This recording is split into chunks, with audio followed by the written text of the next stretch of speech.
Praise the Lord. Aroma T വിയുടെ എല്ലാ മാന്യ ശ്രോതാക്കൾക്കും വേഗം വരുന്ന കർത്താവായ യേശു ക്രിസ്തുവിന്റെ നാമത്തിൽ വന്ദനത്തെയും സ്വാഗതത്തെയും അറിയിക്കുന്നു. അനുഗ്രഹീതവും മനോഹരവുമായ നല്ല നിമിഷങ്ങൾക്കായി, നല്ല ദിവസത്തിനായി ഞാൻ കർത്താവിന് സ്തോത്രം ചെയ്യുന്നു. വീണ്ടും ഒരുമിച്ച് ഒരു പ്രാവശ്യം കൂടി പ്രേക്ഷകരോടൊപ്പം ആയിരിക്കുന്നത് ഞങ്ങൾക്ക് വളരെ സന്തോഷമുണ്ട്. ഇന്ന് അരോമ ടി വിയുടെ പ്രേക്ഷകരോടൊപ്പം അനുഗ്രഹിക്കപ്പെട്ട ജീവിതാനുഭവം, ദൈവം നടത്തിയ അത്ഭുതകരമായ വഴികളെയും കുറിച്ച് പങ്കുവയ്ക്കുന്നതിന് നമ്മൾ ക്ഷണം സ്വീകരിച്ച് നമ്മോടൊപ്പം ജോയിൻ ചെയ്തിരിക്കുന്ന കർത്താവിൻ്റെ വിലപ്പെട്ട ദാസൻ, കർത്താവിന് വേണ്ടി ഈ കാലയളവിൽ ഏറെ പ്രയോജനപ്പെട്ടുകൊണ്ടിരിക്കുന്ന, കർത്താവ് എടുത്തുപയോഗിച്ചുകൊണ്ടിരിക്കുന്ന അനുഗ്രഹിക്കപ്പെട്ട അഭിഷിക്തൻ്റെ ജീവിതാനുഭവങ്ങൾ നമുക്ക് ഏവർക്ക് ശ്രദ്ധയോടെ, പ്രാർത്ഥനയോട് സ്കിപ്പ് ചെയ്യാതെ നമുക്ക് കേൾക്കാം, കാണാം. നാം എല്ലാവരും പ്രാർത്ഥനയോടായിരിക്കുമ്പോൾ കർത്താവിൻ്റെ വിലപ്പെട്ട ദാസൻ പാസ്റ്റർ അഭിഷേക് കെ അവരുടെ തികഞ്ഞ സ്നേഹത്തോടും ആദരവോടുകൂടി അരോമ ടി വിയുടെ പ്രേക്ഷകരോടൊപ്പം സമയം ചിലവഴിക്കുന്നതിന് ഞങ്ങൾ സ്വാഗതം ചെയ്തോളുന്നു. പ്രൈസ് ലോർഡ് ദൈവദാസനെ. Praise God, praise the Lord. കർത്താവിന്റെ ദാസനെ അരോമ ടി വിയുടെ പ്രേക്ഷകരോടൊപ്പം പരിചയപ്പെടുത്തുന്നത് ഞങ്ങൾക്ക് വളരെ സന്തോഷമുണ്ട്. ഒന്ന് പരിചയപ്പെടുത്താമോ? ദൈവദാസനെ എവിടെ നിന്നാണ് ജോയിൻ ചെയ്തിരിക്കുന്നത്? കുടുംബാംഗങ്ങൾ ഒരു വാക്കിൽ പരിചയപ്പെടുത്താമോ? Praise God. ഞാൻ തൃശ്ശൂരിലെ ഓളരി എന്ന് പറഞ്ഞ സ്ഥലത്ത് ഷാരോൺ ഫെലോഷിപ്പ് സഭയോട് ബന്ധത്തിൽ ഞാനൊരു പാസ്റ്റർ ആയിരിക്കുന്നു. എനിക്ക് വൈഫും 2 കുഞ്ഞുങ്ങളും ഉണ്ട്, മോളും മോനും. കർത്താവിന്റെ ദാസനെ പരിചയപ്പെടുത്തി വളരെ സന്തോഷമുണ്ട്. കർത്താവ് അനുഗ്രഹിക്കട്ടെ. തുടർന്ന് അരോമ ടി വിയുടെ പ്രേക്ഷകരുമായി പങ്കുവയ്ക്കാൻ ആഗ്രഹിക്കുന്ന ദൈവം നടത്തിയ അത്ഭുതകരമായ വഴികളെക്കുറിച്ച്, ദൈവനാമ മഹത്വത്തിന് വേണ്ടി ബാല്യകാലം മുതലിഞ്ഞോട്ടുള്ള നല്ല ഓർമ്മകൾ തുടർമാനമായി സംസാരിക്കുന്നതിനായി സമയം വേർതിരിച്ചു പോകും. Praise God. ദൈവനാമത്തിന് മഹത്വം ഉണ്ടാകട്ടെ. വളരെ സന്തോഷം നിറഞ്ഞ ഈ മുഹൂർത്തങ്ങൾക്കായിട്ട് കർത്താവിന് നന്ദിയോടെ സ്തോത്രം ചെയ്യുന്നു. ഈ ആരോമ ടി വിയിലൂടെ, ടി വി ചാനലിലൂടെ ഞങ്ങളെ ശ്രദ്ധിക്കുന്ന എല്ലാ മാന്യ പ്രേക്ഷകർക്കും വീണ്ടും വരുന്നവനായ യേശു ക്രിസ്തുവിന്റെ നിസ്തുല്യമായ നാമത്തിൽ സ്നേഹ വന്ദനത്തെ അറിയിക്കുന്നു. ഒപ്പം ഈ മീറ്റിങ്ങിനെ പ്രസൈഡ് ചെയ്യുന്ന കർത്താവിൽ ഏറ്റവും ബഹുമാന്യനായിരിക്കുന്ന കർത്താവിന്റെ ദാസൻ ഡാനിയൽ ജോൺ സാറിനെ ഓർത്തും ഞാൻ ദൈവത്തെ സ്തോത്രം ചെയ്യുന്നു. ആയിരങ്ങൾക്ക് ആശ്വാസവും ജീവനും ബലവുമായി തരുന്ന ഈ ചാനലിനെ ഓർത്ത് ഞാൻ ദൈവത്തിന് സ്തോത്രം ചെയ്യുന്നു. തുടർന്നും ഈ ചാനലിനെ കർത്താവ് ഏറ്റവും അനുഗ്രഹിക്കട്ടെ എന്നും ഞാൻ പ്രാർത്ഥിക്കുന്നു. ഞാൻ എൻ്റെ ജീവിതാനുഭവങ്ങളെ ഈ പകലില് ഇങ്ങനെ പങ്കുവയ്ക്കാൻ ദൈവം തരുന്ന അവസരത്തിന് ഒത്തിരി സന്തോഷമുണ്ട്. എൻ്റെ പേര് അഭിലാഷ് കെ എന്നാണ്. ഞാൻ ജനിച്ചു വളർന്നത് വയനാട് ജില്ലയിൽ കൽപ്പറ്റയിൽ നിന്ന് ഒരു 18 കിലോമീറ്റർ അകലെ പൂതാടി എന്ന് പറയുന്ന ഒരു വളരെ മനോഹരമായ ഒരു ഗ്രാമത്തിലാണ് ഞാൻ ജനിച്ച് വളർന്നത്. എനിക്ക് ആ ഗ്രാമത്തെക്കുറിച്ച് ഒരുപാട് സ്മരണകൾ എൻ്റെ ചുറ്റുമുണ്ട്. ധാരാളം ആദിവാസി സഹോദരങ്ങളായ ഒത്തിരി പേര് എൻ്റെ സുഹൃത്തുക്കളാണ്. അവരുടെ ഊരുകളൊക്കെ ചുറ്റപ്പെട്ട ഒരു നല്ല ഗ്രാമീണ പശ്ചാത്തലത്തിലാണ് ഞാൻ ജനിച്ചു വളരാൻ ദൈവം എനിക്ക് അവസരം നൽകിയത്. എൻ്റെ വീട്ടിൽ എനിക്ക് പപ്പ, മമ്മി, എനിക്കൊരു ബ്രദറുണ്ട്. എൻ്റെ ഫാദറിന്റെ പേര് KO കുര്യാച്ചൻ, മമ്മി ശോഭന. എൻ്റെ ബ്രദർ എന്നേക്കാൾ 8 വയസ്സിന് താഴെയാണ്. അവൻ ഞാനുണ്ടായ ശേഷം 8 വയസ്സിന് ശേഷമാണ് അവൻ ജനിച്ചത്. അവൻ്റെ പേര് അജീഷ്. അതുകൂടാതെ തന്നെ എൻ്റെ വീട്ടിൽ എനിക്ക് വല്യപ്പച്ചനും വല്യമ്മച്ചിയും ഉണ്ടായിരുന്നു. അങ്ങനെ വളരെ നല്ല ഒരു ക്രിസ്തീയ പശ്ചാത്തലമുള്ള, ദൈവഭക്തിയുള്ള, ദൈവത്തെ സ്നേഹിക്കുന്ന ഒരു നല്ല കുടുംബത്തിൽ ജനിച്ചു വളരാനായിട്ട് കർത്താവ് എനിക്ക് അവസരങ്ങളെ നൽകി. എൻ്റെ ബാല്യകാലത്തെ കുറിച്ചൊക്കെ ഓർക്കുകയാണെങ്കിൽ ഒത്തിരി സന്തോഷം നൽകുന്ന ഒത്തിരി സ്മരണകളുണ്ട്. എൻ്റെ വല്യപ്പച്ചനും വല്യമ്മച്ചിയും ഒക്കെ 1978 കർത്താവിന്റെ കൃപയിലേക്ക് വരാനായിട്ട് അവസരം നൽകി. വയനാട്ടിൽ തന്നെയുള്ള മീനങ്ങാടിക്കടുത്ത് കാര്യമ്പാടി അസംബ്ലീസ് ഓഫ് ഗോഡ് ചർച്ചിന്റെ ഏറ്റവും ആദ്യ പ്രാരംഭകാല വിശ്വാസികൾ ഒരു ആളുകളായിരുന്നു ഞങ്ങളുടെ വല്യപ്പച്ചനും വല്യമ്മച്ചിയും എന്നൊക്കെ പറയുന്നത്. രാവിലെ വെളുപ്പാങ്കാലത്ത് വയസ്സായേക്കുന്ന സമയത്ത് ഞാൻ ഓർക്കുന്നുണ്ട്, വെളുപ്പാങ്കാലത്ത് 3 മണിക്കൊക്കെ എഴുന്നേറ്റ് റേഡിയോ ഒക്കെ തുറന്ന് റേഡിയോ പ്രഭാഷണങ്ങൾ കേൾക്കുകയും പ്രാർത്ഥിക്കുകയൊക്കെ ചെയ്യുന്ന നല്ല വല്യപ്പച്ചനും വല്യമ്മച്ചിയും ഒക്കെ ഉണ്ടായിരുന്നു. എൻ്റെ മമ്മിയും അതുപോലെ തന്നെ. മറക്കാൻ പറ്റാത്ത കാര്യം, വീട്ടില് ഒത്തിരി ജോലി തിരക്കുകളും പശുവും ഒക്കെ ഉണ്ട്, അതിപ്പോഴും ഉണ്ട്. അങ്ങനെയൊക്കെ ഉണ്ടെങ്കിലും രാവിലെ 5 മണിക്കൊക്കെ എഴുന്നേറ്റ് ബൈബിൾ വായിക്കുകയും പ്രാർത്ഥിക്കുകയൊക്കെ ചെയ്യുന്ന ഒരു മാതാവും എനിക്ക് ഉണ്ട്, അല്ലെങ്കിൽ ഉണ്ടായിരുന്നു. സ്തോത്രം. ബാല്യത്തിലെ തന്നെ ഈ കർത്താവിനെ അറിയാനായിട്ട് എനിക്ക് അങ്ങനെ ദൈവം അവസരങ്ങളെ നൽകി. ചുരുക്കി ഞാനിങ്ങനെ പറയുവാണെങ്കിൽ കർത്താവിന് വേണ്ടി ഒത്തിരി വില കൊടുത്ത് നിന്ന ഒരു ഫാമിലിയാണ് ഞങ്ങളുടെ എന്ന് ഞങ്ങൾക്ക് പറയാൻ പറ്റും. അപ്പച്ചനും അമ്മച്ചിയും ഒക്കെ, വല്യപ്പച്ചനും വല്യമ്മച്ചിയും ഒക്കെ മർത്തോമയെന്നൊക്കെ ദൈവകൃപയിലേക്ക് കടന്നു വന്നു. അവർ പെന്തക്കോസ്റ്റിൽ കടന്നു പോകുമ്പോഴും എൻ്റെ പപ്പയും മമ്മിയും ഒക്കെ ഇവാഞ്ചലിക്കലായിരുന്നു കടന്നു പോയിക്കൊണ്ട്. എങ്കിൽ തന്നെയും ഈ വല്യപ്പച്ചന്റെയും വല്യമ്മച്ചിന്റെയും ഒക്കെ കൂടെ പ്രാർത്ഥനയ്ക്കും കൂട്ടായ്മയ്ക്കും ഒക്കെ പോകാൻ എനിക്ക് അവസരം നൽകി. ഞാൻ നേരത്തെ നിങ്ങളോട് പറഞ്ഞതുപോലെ ഒക്കെ ഒരു ഗ്രാമത്തിലെ ഒരു കുഗ്രാമത്തിലാണ്. ചുരുക്കി പറഞ്ഞ ഇന്നും ഞാൻ താമസിക്കുന്ന ഞങ്ങളുടെ വീട്ടിലേക്ക് ബസ് സൗകര്യങ്ങളൊന്നുമില്ല, ടാറിട്ട റോഡ് ഇല്ല, ഇനിയും ടാറിടാനിരിക്കുന്നു. മണ്ണിട്ട റോട്ടിൽ കൂടെയാണ് ഇന്ന് ഞങ്ങൾ യാത്ര ചെയ്യുന്നത്. അങ്ങനെയാണെങ്കിൽ 10-40 വർഷം മുമ്പ് ചിന്തിക്കാൻ പറ്റത്തില്ല നല്ല റോഡ് സംവിധാനങ്ങളില്ലാത്ത വരമ്പിലൂടെ പാടത്തിലൂടെയൊക്കെ നടന്നു വീണായിരുന്നു ഞങ്ങളുടെ വീട്ടിൽ പോകാൻ. അപ്പൊ ഞാൻ ഇന്ന് ഓർക്കുന്ന ഒരു കാര്യമുണ്ട്.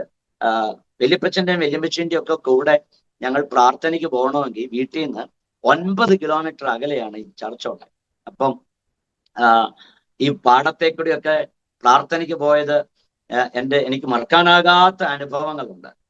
ഞാൻ ഇന്ന് ഓർക്കുന്നു, ഒരു കയ്യില് കൊട, കക്ഷത്ത് ബൈബിൾ പിടിക്കും, ഒരു കയ്യില് എൻ്റെ ചെരുപ്പ് ഉരി പിടിക്കും, മുട്ടോളം എൻ്റെ പാൻറ്റോ എന്താ വെച്ചാൽ അത് മടക്കി വെച്ച് വരമ്പിലൂടെ വളരെ സാഹസികമായിട്ടാണ് ദീർഘദൂരം നടന്ന് പിന്നെ ബസ് കിട്ടി ഒക്കെ വേണമായിരുന്നു പോകാൻ.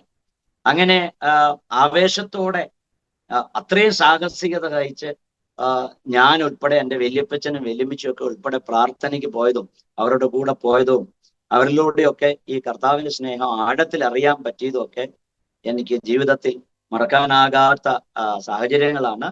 പിന്നീട് കുറച്ചു കാലം കഴിഞ്ഞ് കഴിഞ്ഞപ്പോൾ 1995 ഒക്കെ ആയപ്പോഴത്തേക്കും എൻ്റെ മാതാവും പിതാവും അവരെല്ലാവരും ഈ കൃപയിലേക്ക് വരാനും ഞങ്ങൾക്ക് ഒരുമിച്ച് കർത്താവിനെ സ്നേഹിക്കാനും ആരാധിക്കാനും ഒക്കെ കർത്താവ് ഞങ്ങൾക്ക് അവസരം നൽകുന്നു. Praise God.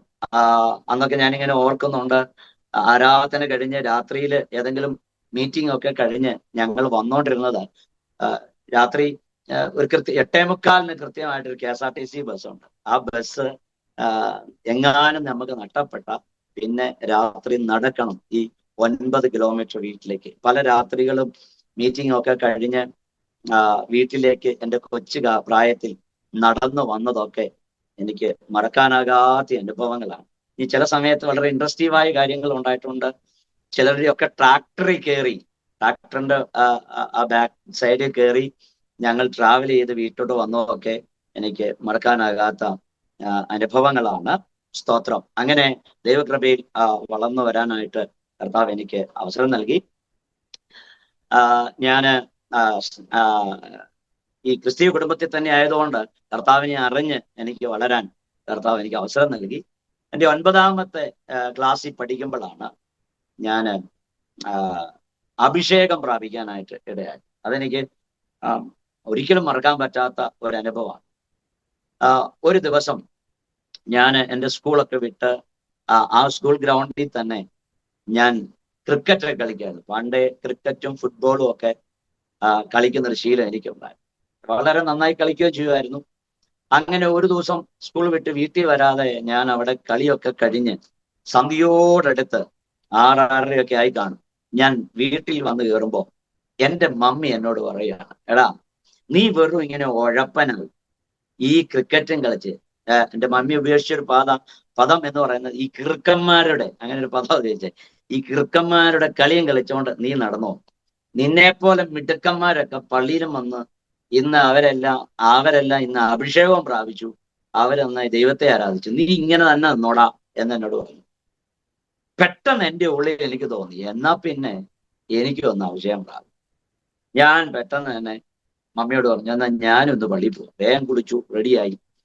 ഞാൻ ഓർപ്പിച്ചതുപോലെ എൻ്റെ വീട്ടിൽ നിന്ന് 2 കിലോമീറ്റർ നടന്നു വേണം ഞങ്ങൾക്ക് ബസ് കിട്ടാനായിട്ട്. ഈ ബസ് കിട്ടാനായിട്ട് ഈ വരമ്പത്തിലൂടെ പാടത്തിലൂടെ ഒക്കെ ഞാനിങ്ങനെ നടന്നു പോകുമ്പോൾ എനിക്ക് എന്താണ് അഭിഷേകം എന്നറിയില്ല. എന്തിനാണ് അഭിഷേകം കിട്ടുന്നത് പ്രാപിക്കണേന്ന് എനിക്കറിയില്ല. അന്യഭാഷ ഉണ്ടോ എന്ന് ശരിക്കും എനിക്കറിയില്ല. ആൾക്കാരെങ്ങനെ പറയുന്നു അതിനൊന്നും വലിയ വിശ്വാസമൊന്നും എനിക്കില്ല. എന്തൊക്കെയോ ഇങ്ങനെ കലവില എന്ന് അവര് പറയുന്നു എന്നല്ല, ഇതിലൊന്നും വലിയ വിശ്വാസം എനിക്കില്ല. പക്ഷെ സംഭവിച്ചൊരു കാര്യം, ഞാൻ ഈ 2 കിലോമീറ്റർ നടന്നു പോകുമ്പോൾ ഞാൻ ദൈവത്തോട് പ്രാർത്ഥിച്ചു, ദൈവമേ എനിക്കിതിലൊന്നും വിശ്വാസമില്ല. ഈ അന്യഭാഷയും ഈ അഭിഷേകമൊക്കെ ഉണ്ടെങ്കിൽ അതെനിക്ക് ഇന്ന് രാത്രി തരണം. ഇന്ന് രാത്രി നിനക്ക് വല്ലതും തരാനുണ്ടെങ്കിൽ എനിക്ക് തന്നു, അല്ലെങ്കിൽ എനിക്ക് തരണ്ട. അങ്ങനെ പറഞ്ഞുകൊണ്ടാണ് ഞാൻ ഈ പ്രാർത്ഥിച്ചു പോണേ. അങ്ങനെ ഞാൻ ബസ് കിട്ടി, സന്ധ്യയായി, ബസ് കിട്ടി, ചർച്ചിലോട്ട് കയറി ചെല്ലുമ്പോൾ അവിടുത്തെ ആരാധനയും കഴിഞ്ഞു, എല്ലാം കഴിഞ്ഞു. പാസ്റ്റർ പ്രസംഗം തുടങ്ങി.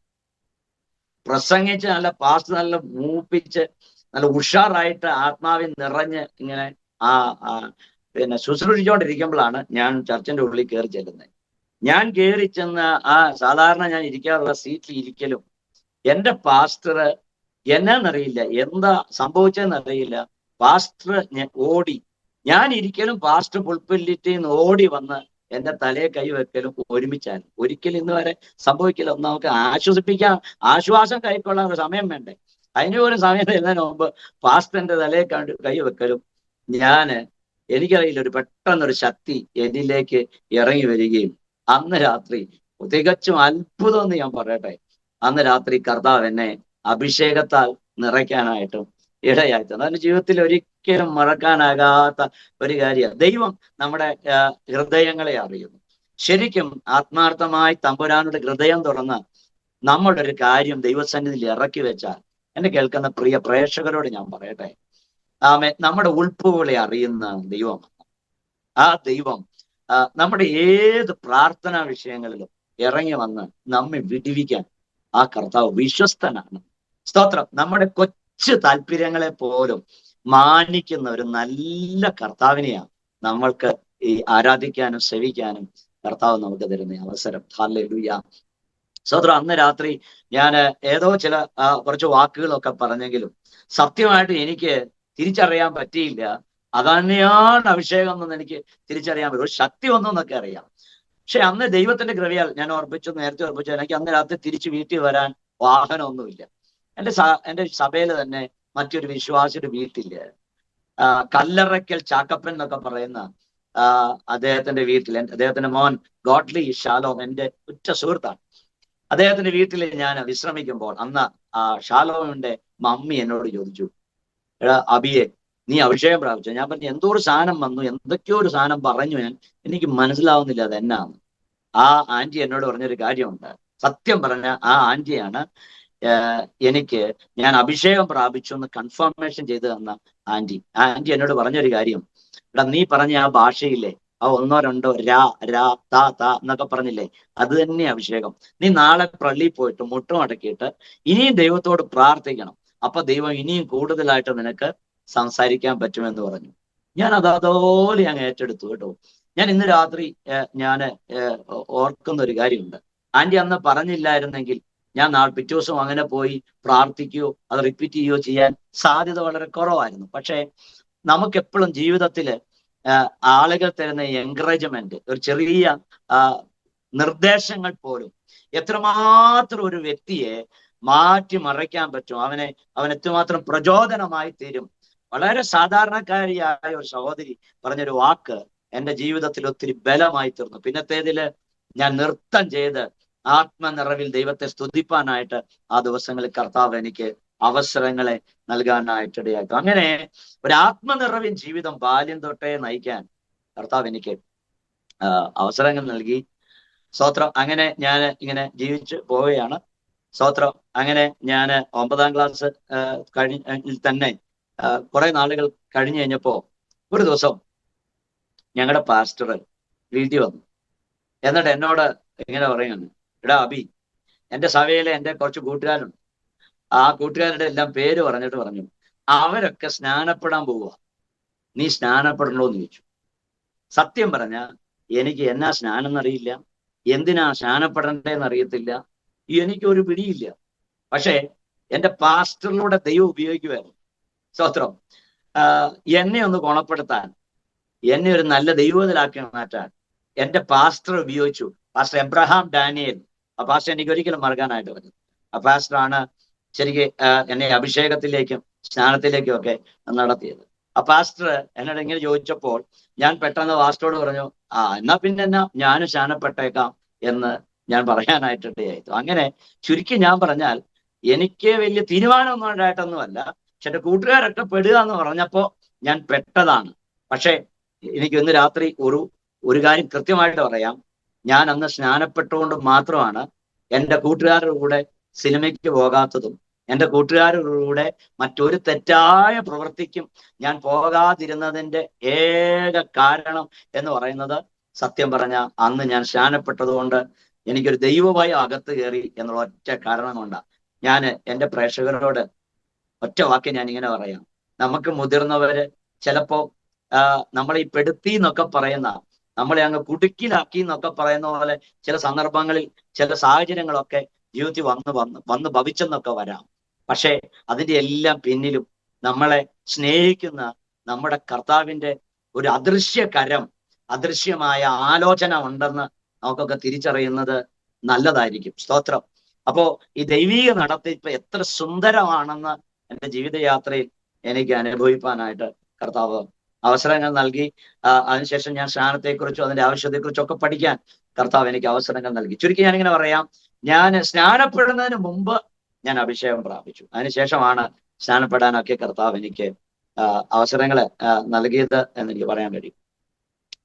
പിന്നെ എൻ്റെ ഈ ബാല്യകാലത്തെ എനിക്ക് മറക്കാനാകാത്ത ഒരു സംഭവം, എൻ്റെ പ്രേക്ഷകർ വളരെ ശ്രദ്ധയോടെ നിങ്ങൾ ശ്രദ്ധിക്കണേ.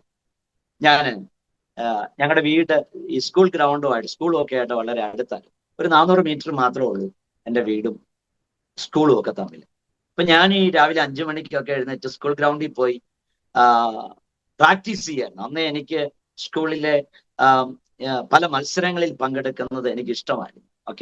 800 മീറ്റർ റേസിലും 1500 മീറ്ററിലും അതുപോലെ തന്നെ ക്രിക്കറ്റും ഫുട്ബോളും വോളിബോളും ട്രിപ്പിൾ ജമ്പും ലോങ് ജമ്പും ഹൈ ജമ്പും എല്ലാത്തിലും ഞാൻ കയറി മത്സരിക്കുക. അതിലെല്ലാം ഞാൻ പോയി നിരന്തരം പ്രാക്ടീസ് ചെയ്യുന്ന ഒരു ശീലം എനിക്കുണ്ട്. അങ്ങനെ ഞാൻ ഒരു 1500 മീറ്റർ മത്സരത്തിൽ ഞാൻ പങ്കെടുക്കാനായിട്ട് ഇങ്ങനെ അതിന്റെ സ്റ്റാർട്ടിംഗ് പോയിന്റ് ഞാൻ നിൽക്കുക.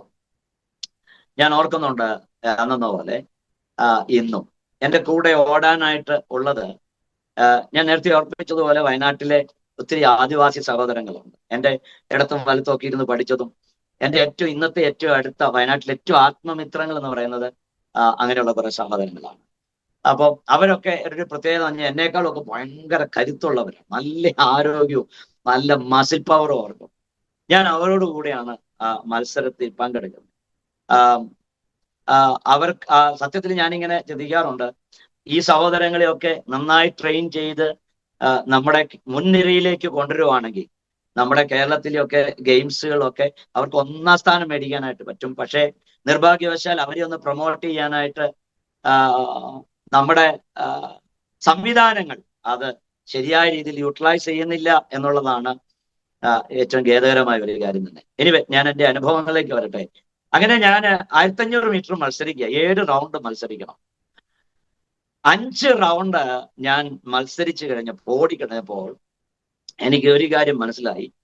എൻ്റെ മുമ്പിലുള്ള എൻ്റെ കൂടെ ഓട്ടത്തിൽ ഓടിയ സഹോദരങ്ങളെല്ലാം എന്നേക്കാൾ ഏകദേശം ഒരു 3/4 റൗണ്ട്, അതായത് അവര് ഏകദേശം 6ാമത്തെ റൗണ്ട് ഫിനിഷ് ചെയ്യാനായിട്ട് പോവുകയാണ്. 3/4 റൗണ്ട് മുന്നിലാണ് അവര്. ഈ കാര്യം അവർ മനസ്സിലായി. ഞാൻ ഈ റേസ് തോക്കുമെന്ന് ഉറപ്പിച്ചു. എൻ്റെ ഉള്ളില് സ്വാഭാവികമായിട്ട് എല്ലാവർക്കും ഉണ്ടാകുന്ന പോലെ, ഇനി ഓടിയിട്ട് തന്നെ കാര്യം, നീ ഈ റേസ് ഇവിടെ തന്നെ അങ്ങ് നിർത്തിയേക്കാം, അതുകൊണ്ട് ഞാൻ ഈ ട്രാക്കിൽ നിന്ന് കയറിയാലോ എന്ന് ഒക്കെ എൻ്റെ മനസ്സിൽ ചിന്തിച്ചു. എൻ്റെ ആ ആത്മവിശ്വാസവും ഓടിയിട്ട് ഇനി രക്ഷയില്ല എന്നൊരു തോന്നലും ഒക്കെ അകത്ത് കയറി.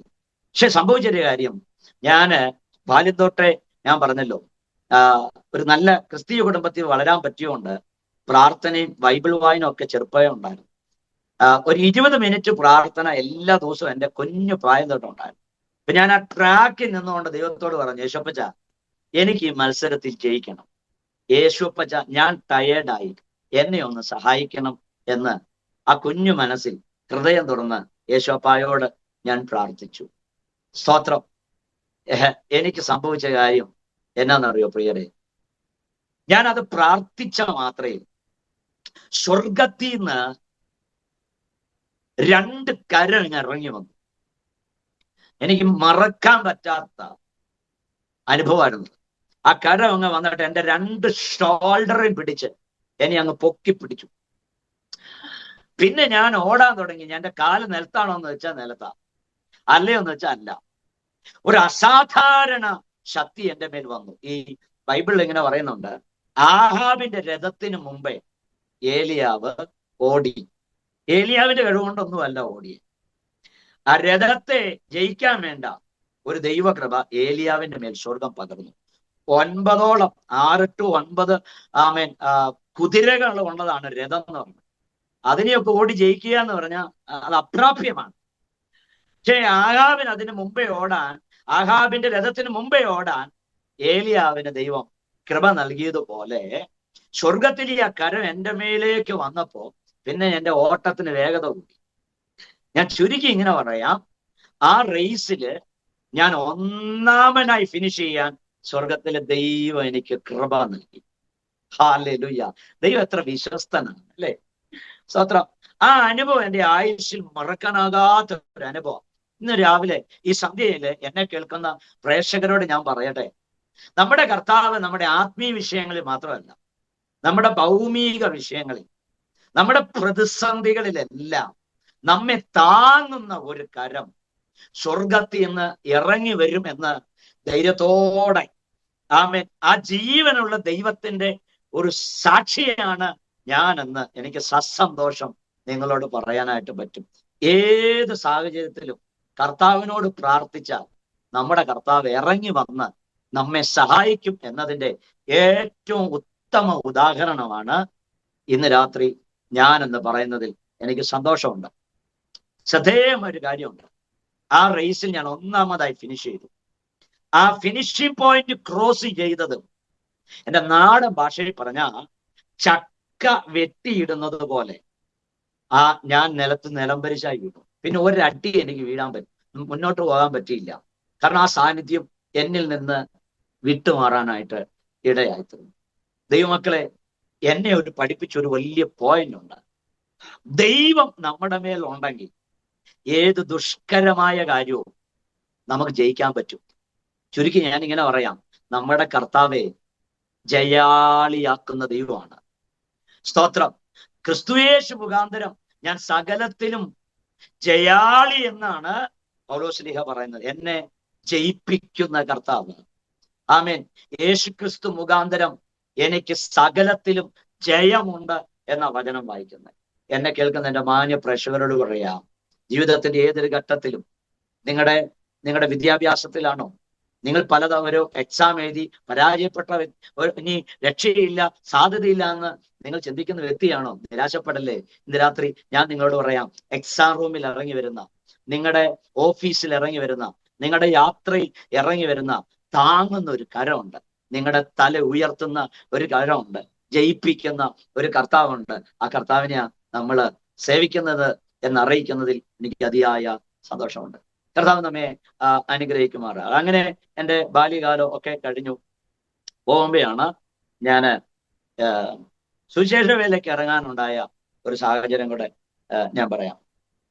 എൻ്റെ കൊച്ചു പ്രായത്തിൽ എൻ്റെ മമ്മിയുടെ ബ്രദർ ഇന്ന് ഹൊസൂരിലെ ബൈബിൾ ട്രാൻസ്ലേഷൻ മിനിസ്ട്രീസിലായിരിക്കുന്നത്. അദ്ദേഹത്തിന്റെ പേര് ബിജു പി എബ്രഹാം ആണ്. അദ്ദേഹം ഗ്രേസ് ബൈബിൾ കോളേജിൽ ഹരിയാനയിലൊക്കെ ദൈവവചനം പഠിപ്പിക്കാൻ പോകുമ്പോൾ തൊട്ട് എൻ്റെ ഉള്ളൊരു ഇൻസ്പിറേഷൻ ഉണ്ടായി. എനിക്കും ബൈബിൾ ഒന്ന് പഠിക്കണം, എനിക്കും കർത്താവിന്റെ വേല ചെയ്യണം എന്നൊരു അതിയായ ആഗ്രഹം എനിക്കുണ്ടായി. പക്ഷേ സംഭവിച്ച കാര്യം എന്നാന്ന് വെച്ചിട്ടുണ്ടെങ്കിൽ, ഞാൻ ഈ ശൗലിനെ പോലെ ഒരു ഇൻട്രോവേർട്ടാണ്. ഞാൻ ഒരു അന്തർമുഖിയാണ്. കാരണം എനിക്ക് പലപ്പോഴും എന്നെ കുറിച്ച് ഒട്ടും ആത്മവിശ്വാസമില്ല. ഞാൻ പഠനത്തിൽ വളരെ മോശമായിരുന്നു. SLCക്ക് ഞാൻ കഷ്ടി ജയിച്ചു എന്ന്. ഓക്കെ, കഷ്ടി എന്ന് പറഞ്ഞാൽ എങ്ങനെയൊക്കെയോ ഞാൻ ജയിച്ചു എന്ന് മാത്രമേ ഉള്ളൂ. അപ്പൊ പഠനത്തിൽ ഞാൻ എനിക്ക് തീരെ മെമ്മറി പവർ ഇല്ല. ഒരാളുടെ മുമ്പിൽ കയറി എന്ന് 4 അക്ഷരം പറയാനുള്ള ധൈര്യമില്ല. ഞാൻ ഇന്ന് ഓർക്കുന്നുണ്ട്, ലജ്ജയോടെ ഓർക്കുന്നു. എൻ്റെ മാതൃസഭയിൽ ഒരു വാക്യം പറയാനായിട്ട് ഞാൻ എഴുന്നേറ്റ് നിന്നിട്ട് ആ വാക്യം പലപ്പോഴും പറയാൻ പൂർത്തീകരിക്കാൻ പറ്റാറില്ല. ആൾക്കാരൊക്കെ എന്നെ നോക്കി ചിരിക്കും. എത്ര പഠിച്ചിട്ട് പോയാലും നാട്ടുകാരുടെ മുമ്പിൽ കയറി നിൽക്കുമ്പോൾ പഠിച്ചത് മുഴുവൻ ഇങ്ങനെ എതിരും ഇറങ്ങിപ്പോയി. സാധനം ഞാൻ എൻ്റെ കയ്യിലൊക്കെ എഴുതി വെച്ചിട്ട് ഞാൻ വാക്യം പറഞ്ഞതൊക്കെ ഞാൻ ഓർക്കുന്നു. അപ്പൊ ഈ ഉള്ളില് ദൈവം കർത്താവിന്റെ വേലയ്ക്ക് വേണ്ടി ഇങ്ങനെ വിളിക്കുമ്പോൾ ഞാൻ ദൈവത്തോട് പറഞ്ഞൊരു കാര്യമുണ്ട്. എനിക്ക് ബുദ്ധിയില്ല, എനിക്കാണെങ്കിൽ നേരെ ചൊവ്വേ മലയാളം അത്യാവശ്യം ഒന്ന് വായിക്കാൻ അറിയാം, ഇംഗ്ലീഷ് ഒട്ടും എനിക്ക് അറിയത്തില്ല, പാടാൻ എനിക്ക് കഴിവില്ല, പ്രസംഗിക്കാൻ കഴിവില്ല, മലയാളത്തിൽ തന്നെ എല്ലാ അക്ഷരവും വാക്കുകളും ഒന്ന് ഉച്ചരിക്കാൻ എനിക്ക് പറ്റാറില്ല. ഇന്നും ചെറിയ പരിമിതികളൊക്കെ ഉണ്ട്, എങ്കിലും പലതും ഇങ്ങനെ വിഴുങ്ങിക്കളയണം. അതുകൊണ്ട് എനിക്ക് സൂട്ടബിൾ ആയ പദങ്ങൾ മാത്രമേ ഞാൻ ഉപയോഗിക്കാറുള്ളൂ. സ്തോത്രം. അപ്പം എല്ലാ പദങ്ങളും എനിക്ക് ഉപയോഗിക്കാറില്ല, നാക്ക് ഇങ്ങനെ വഴുതി പോകും. അപ്പൊ ഒത്തിരി പരിമിതികൾ ഞാൻ ഇങ്ങനെ എന്നിൽ തന്നെ ഞാൻ നോക്കാറുണ്ട്. അപ്പം ഇങ്ങനെ ഒരു കഴിവും മിടുക്കോ പ്രാപ്തിയോ ഒന്നും ഇല്ലാത്ത എന്നെ എന്തിനാ കർത്താവെ നിന്റെ വേലയ്ക്ക് എന്ന് ഞാൻ ദൈവത്തോട് ചോദിക്കാൻ തുടങ്ങി. അപ്പം എന്നേക്കാളും നല്ലത് ഞാൻ പലരെയും ഇങ്ങനെ സജസ്റ്റ് ചെയ്യാൻ തുടങ്ങി. എൻ്റെ പല കൂട്ടുകാരും അവരൊക്കെ നീ വിളിച്ചോ, ഈ കഴിവും ഈ മിടുക്കും ഇല്ലാത്ത എൻ്റെ ഒരു കസിൻ സിസ്റ്റർ ഉണ്ട്. അവളുടെ കൂടെ ഞങ്ങൾ 10ാം ക്ലാസ് വരെ ഒരുമിച്ചാണ് പഠിച്ചത്. അപ്പൊ അവൾ എന്നെ നിരന്തരം വിളിക്കാറുള്ള ഒരു പദപ്രയോഗമുണ്ട്, എടാ പൊട്ടാന്ന്. സത്യത്തിൽ ശരിയാണ്, ഞാനൊരു പൊട്ടനായിരുന്നു. സ്തോത്രം. വിവരദോഷങ്ങളും അബദ്ധങ്ങളും മാത്രം ഉണ്ടായിരുന്ന ഒരു വ്യക്തി. എൻ്റെ വീട്ടുകാരോട് ഒക്കെ ചോദിച്ചാൽ ശരിക്കും പറയാൻ പറ്റും. എൻ്റെ വീട്ടുകാർക്കൊക്കെ ശരിക്കും പറഞ്ഞ ഒരു പൊട്ടനായിരുന്നു ഞാൻ. സ്തോത്രം. അത്ര വിവരക്കേട് മാത്രം ഉണ്ടായിരുന്ന ഒരു വ്യക്തിയായിരുന്നു. പക്ഷെ അങ്ങനെ ഇരുന്ന അനുഭവത്തിൽ നിന്നാണ് എന്നെ കർത്താവിന്റെ വേലയ്ക്ക് കർത്താവ് ഇങ്ങനെ ഉൾപ്രേരണ തരുന്നത്. അങ്ങനെ ഞാൻ എന്ത് ചെയ്താൽ കർത്താവിന്റെ വേലയ്ക്ക് ഇറങ്ങാൻ പിന്നെ മനസ്സിൽ ഞാൻ അവസാനം ദൈവത്തോട് പറഞ്ഞു, ഞാനൊരു കാര്യം ചെയ്യാം, ഞാന് ഒരു പണിയൊക്കെ ഒരു ജോലിയൊക്കെ പഠിച്ച് ഞാൻ എന്തെങ്കിലുമൊക്കെ എൻ്റെ ഒരു കൈത്തൊഴിലൊക്കെ പഠിച്ച് കുറെ പൈസയൊക്കെ ഉണ്ടാക്കി കുറച്ചു പേരെ സുവിശേഷ വേലയെ ഞാൻ സപ്പോർട്ട് ചെയ്യാം. അതിനുശേഷം പൈസയൊക്കെ ഉണ്ടെങ്കിൽ എനിക്ക് എല്ലാം കഴിഞ്ഞ് ഞാൻ വേണമെങ്കിൽ കർത്താവിന്റെ വേല ചെയ്യാം. അങ്ങനെ ഞാനൊരു കാര്യം ചെയ്തു. എൻ്റെ ഒരു അങ്കിളിന്റെ കൂടെ തയ്യൽ മിഷൻ മെക്കാനിസവും അതിന്റെ സെയിലിംഗ് ഒക്കെ നടത്തുന്ന ഒരു കൽപ്പറ്റയിൽ ഒരു കടയിൽ പോയി 1 വർഷം ഞാൻ അവിടെ ജോലി ചെയ്തു. തയ്യൽ മിഷന്റെ മെക്കാനിസം ഒക്കെ പഠിച്ചു. സംഭവിച്ചൊരു കാര്യം, 1 വർഷം ഞാൻ അവിടെ ജോലി ചെയ്തു, 5 പൈസ ഉണ്ടാക്കാൻ പറ്റിയില്ല.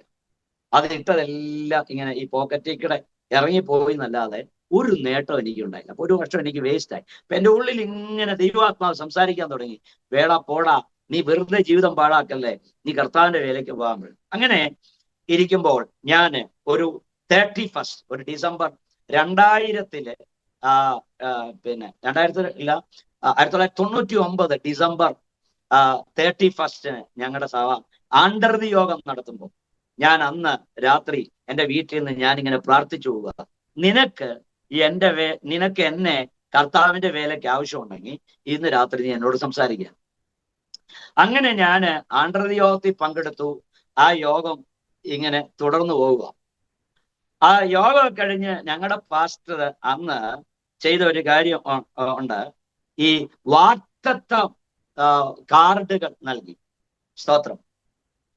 അന്ന് എനിക്ക് കിട്ടിയ വാഗ്ദത്ത കാർഡ്, സാധാരണ ആ വാക്യങ്ങളൊന്നും ഈ ആണ്ടർതി യോഗങ്ങളിൽ ഇടാറില്ലാത്ത, പക്ഷെ എന്താണ് എൻ്റെ പാസ്റ്റർക്കോ അങ്ങനെ എഴുതിയിടാൻ തോന്നി. ആ വാക്യം ഇതായിരുന്നു, യോഹന്നാന്റെ സുവിശേഷം 21-ാം അധ്യായം 15-ാമത്തെ വാക്യം.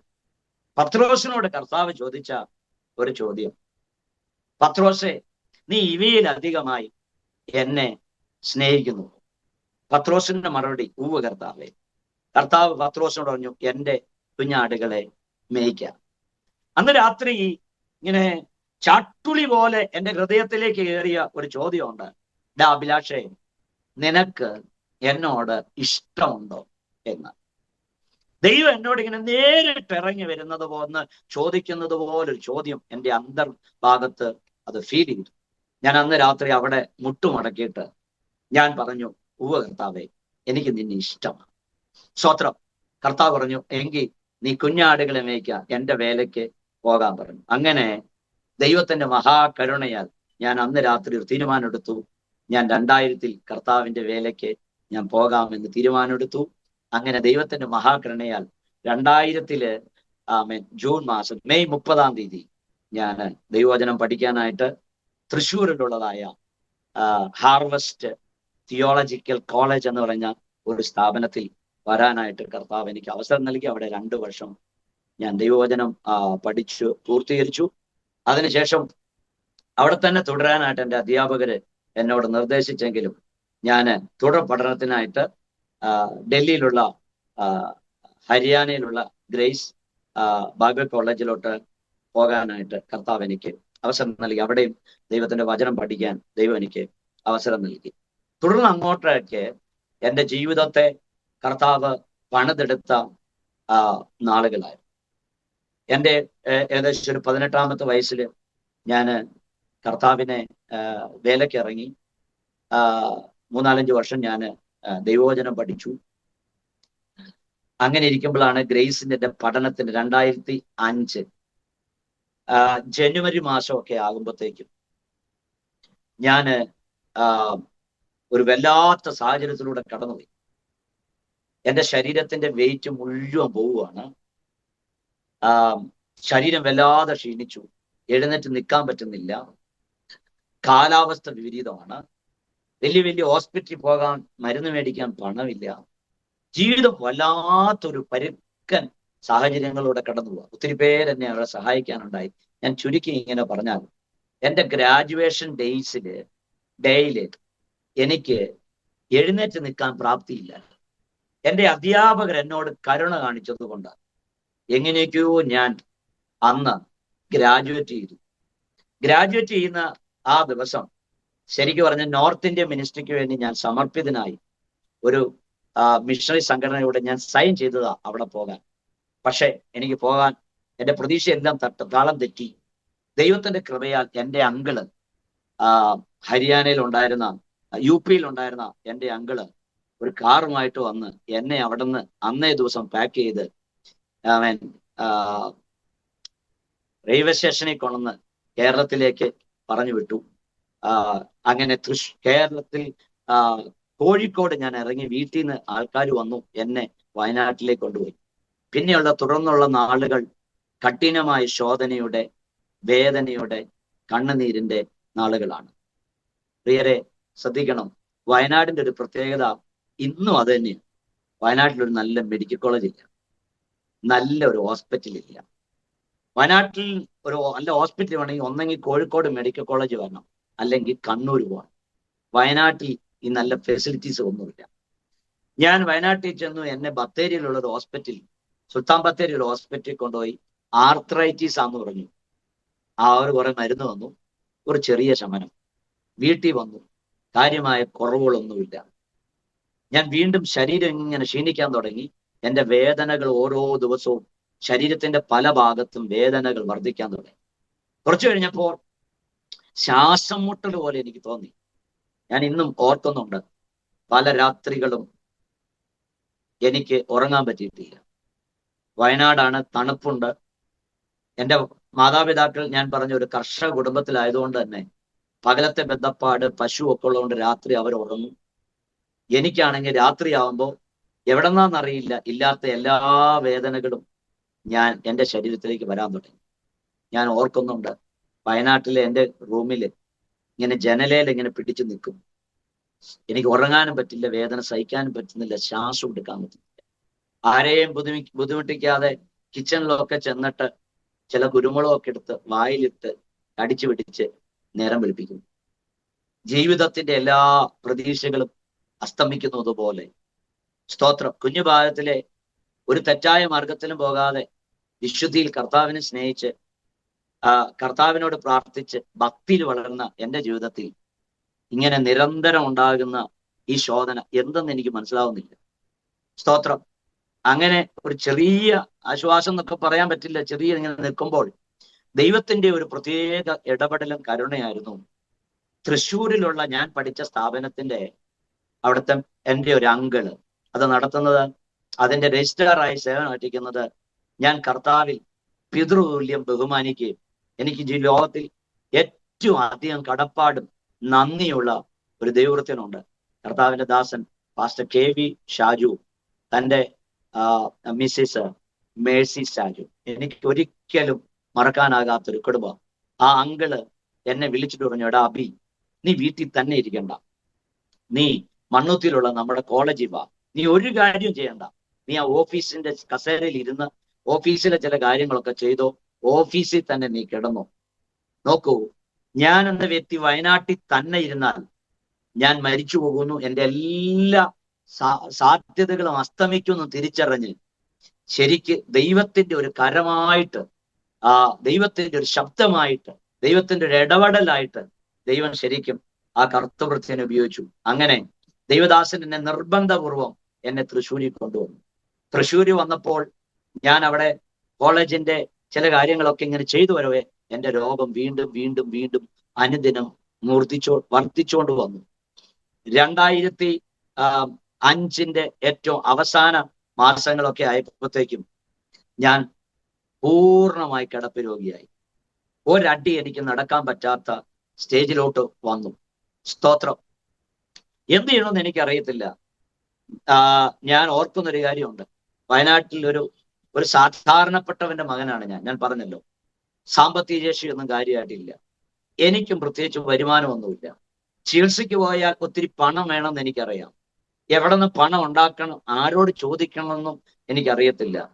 ഞാൻ അതുകൊണ്ട് തന്നെയാണ് ആരോടും പോകാനോ ചികിത്സയ്ക്ക് പോകാനോ ഞാൻ കൂട്ടാക്കിയില്ല. പണമില്ലാത്തതിന്റെ ഒറ്റ കാര്യം. സങ്കടപ്പെട്ട് എല്ലാ വഴികളും അടഞ്ഞ് ഞാൻ എൻ്റെ കട്ടിലേക്ക് കിടക്കുമ്പോൾ അന്ന് എൻ്റെ റൂമിൽ ഒരു വാക്യ ബോർഡ് തൂക്കിയിട്ടിട്ടുണ്ടായിരുന്നു. ആ വാക്യത്തിൽ ഇങ്ങനെയായിരുന്നു, സുപരിചിതമായ ഒരു വാക്യമാണ്: യഹോവ എൻ്റെ ഇടയനാകുന്നു, എനിക്കൊന്നിനും മുട്ടുണ്ടാകില്ല. ഈ ദൈവവചനം ശരിക്കും സംസാരിക്കുന്നൊക്കെ പറഞ്ഞ ശരിക്കും അതായിരുന്നു. ആ വചനം ശരിക്കും ഇങ്ങനെ ദൈവം സംസാരിക്കുന്ന പോലെ എനിക്ക് തോന്നി. ഞാൻ നിന്റെ ഇടയനാണ്, നിനക്കൊന്നിനും കുറവുണ്ടാകത്തില്ല. എനിക്കൊരു ധൈര്യവും ഒരു ചൈതന്യവും ഒരു ബലവും ഒക്കെ ആയി മാറി. അങ്ങനെ ഇരിക്കുമ്പോൾ ആ ദിവസങ്ങളിൽ എന്നെ തൃശ്ശൂരിലുള്ള മെട്രോപൊളിറ്റൻ എന്ന് പറയുന്ന തൃശ്ശൂരിലൊരു നല്ല ഹോസ്പിറ്റലിലോട്ട് എന്നെ ഷിഫ്റ്റ് ചെയ്തു. തൃശ്ശൂരിലെ ഏറ്റവും നല്ല അസ്ഥിരോഗ വിഭാഗത്തിലുള്ള ഒരു ഡോക്ടറായിരുന്നു ഡോക്ടർ രാംകുമാർ എന്ന് പറയുന്ന ഡോക്ടർ. ആ ഹോസ്പിറ്റലിലെ ഡോക്ടറാണ് അതിനകത്ത് ഏറ്റവും സ്പെഷ്യലിസ്റ്റ്. അദ്ദേഹത്തിന്റെ അടുത്തേക്ക് എന്നെ കൊണ്ടുപോയി. എന്താണ് രോഗം എന്ന് കഴിഞ്ഞ 1 വർഷമായിട്ട് കണ്ടുപിടിക്കാൻ പറ്റുന്നില്ല. അദ്ദേഹം പലവിധമായ ചികിത്സകൾ, ടെസ്റ്റുകൾ നടത്തി. അവസാനം ഒരു MRI ചെയ്യണമെന്ന് പറയാനിടയായി. അത് അന്നത്തെ കാലമൊക്കെ ഈ MRI സ്കാൻ ഇങ്ങനെ വന്ന ഒരു പ്രാഗൽഭ്യത്തിലോട്ട് ഇങ്ങനെ വന്നുകൊണ്ടിരിക്കുന്ന ഒരു കാലഘട്ടം തന്നെയായിരുന്നു. സ്തോത്രം. അതെനിക്ക് മറക്കാൻ പറ്റാത്ത ഒരു അനുഭവമാണ്. ഈ MRIക്ക് വേണ്ടി എന്നെ ഒരു പ്രത്യേക റൂമിലോട്ട് കൊണ്ടുപോയി. ഒരു മിഷനറിയുടെ ആ മിഷനിൽ എന്നെ കിടത്തി. എൻ്റെ കാലവര് കെട്ടി, എൻ്റെ ശരീരം മുഴുവൻ പുതപ്പിച്ചു, കൈ ഒരു പ്രത്യേക രീതിയിൽ വെച്ച് കെട്ടി. അവരെന്നോട് പറഞ്ഞു, ഇനി ചുമക്കരുത്, അനങ്ങരുത് എന്നൊക്കെ. ശരിക്കും പറഞ്ഞാൽ ഞാൻ ആ MRI സ്കാനിന്റെ ഉള്ളിൽ കിടന്നപ്പോ എൻ്റെ വയനാട്ടിലുള്ള ഞങ്ങളുടെ ഈ സെല്ലുണ്ട്, അതായത് മരിച്ചടക്ക് ആളുകളെ കൊണ്ടുവെക്കുന്ന കല്ലറ. ആ കല്ലറ ഇതുപോലെ ഇങ്ങനെയാണ്, ഈ MRI സ്കാൻ പോലെ ഇങ്ങനെ തള്ളി വെക്കുന്നവരാ. ശരിക്കും എൻ്റെ ജീവിതം അവിടെ അവസാനിക്കുകയാണെന്നൊരു തോന്നൽ. ആ MRI സ്കാനിന്റെ മെഷീൻ കിടക്കുമ്പോൾ ആ റൂമിൽ അങ്ങ് ആരുമില്ല.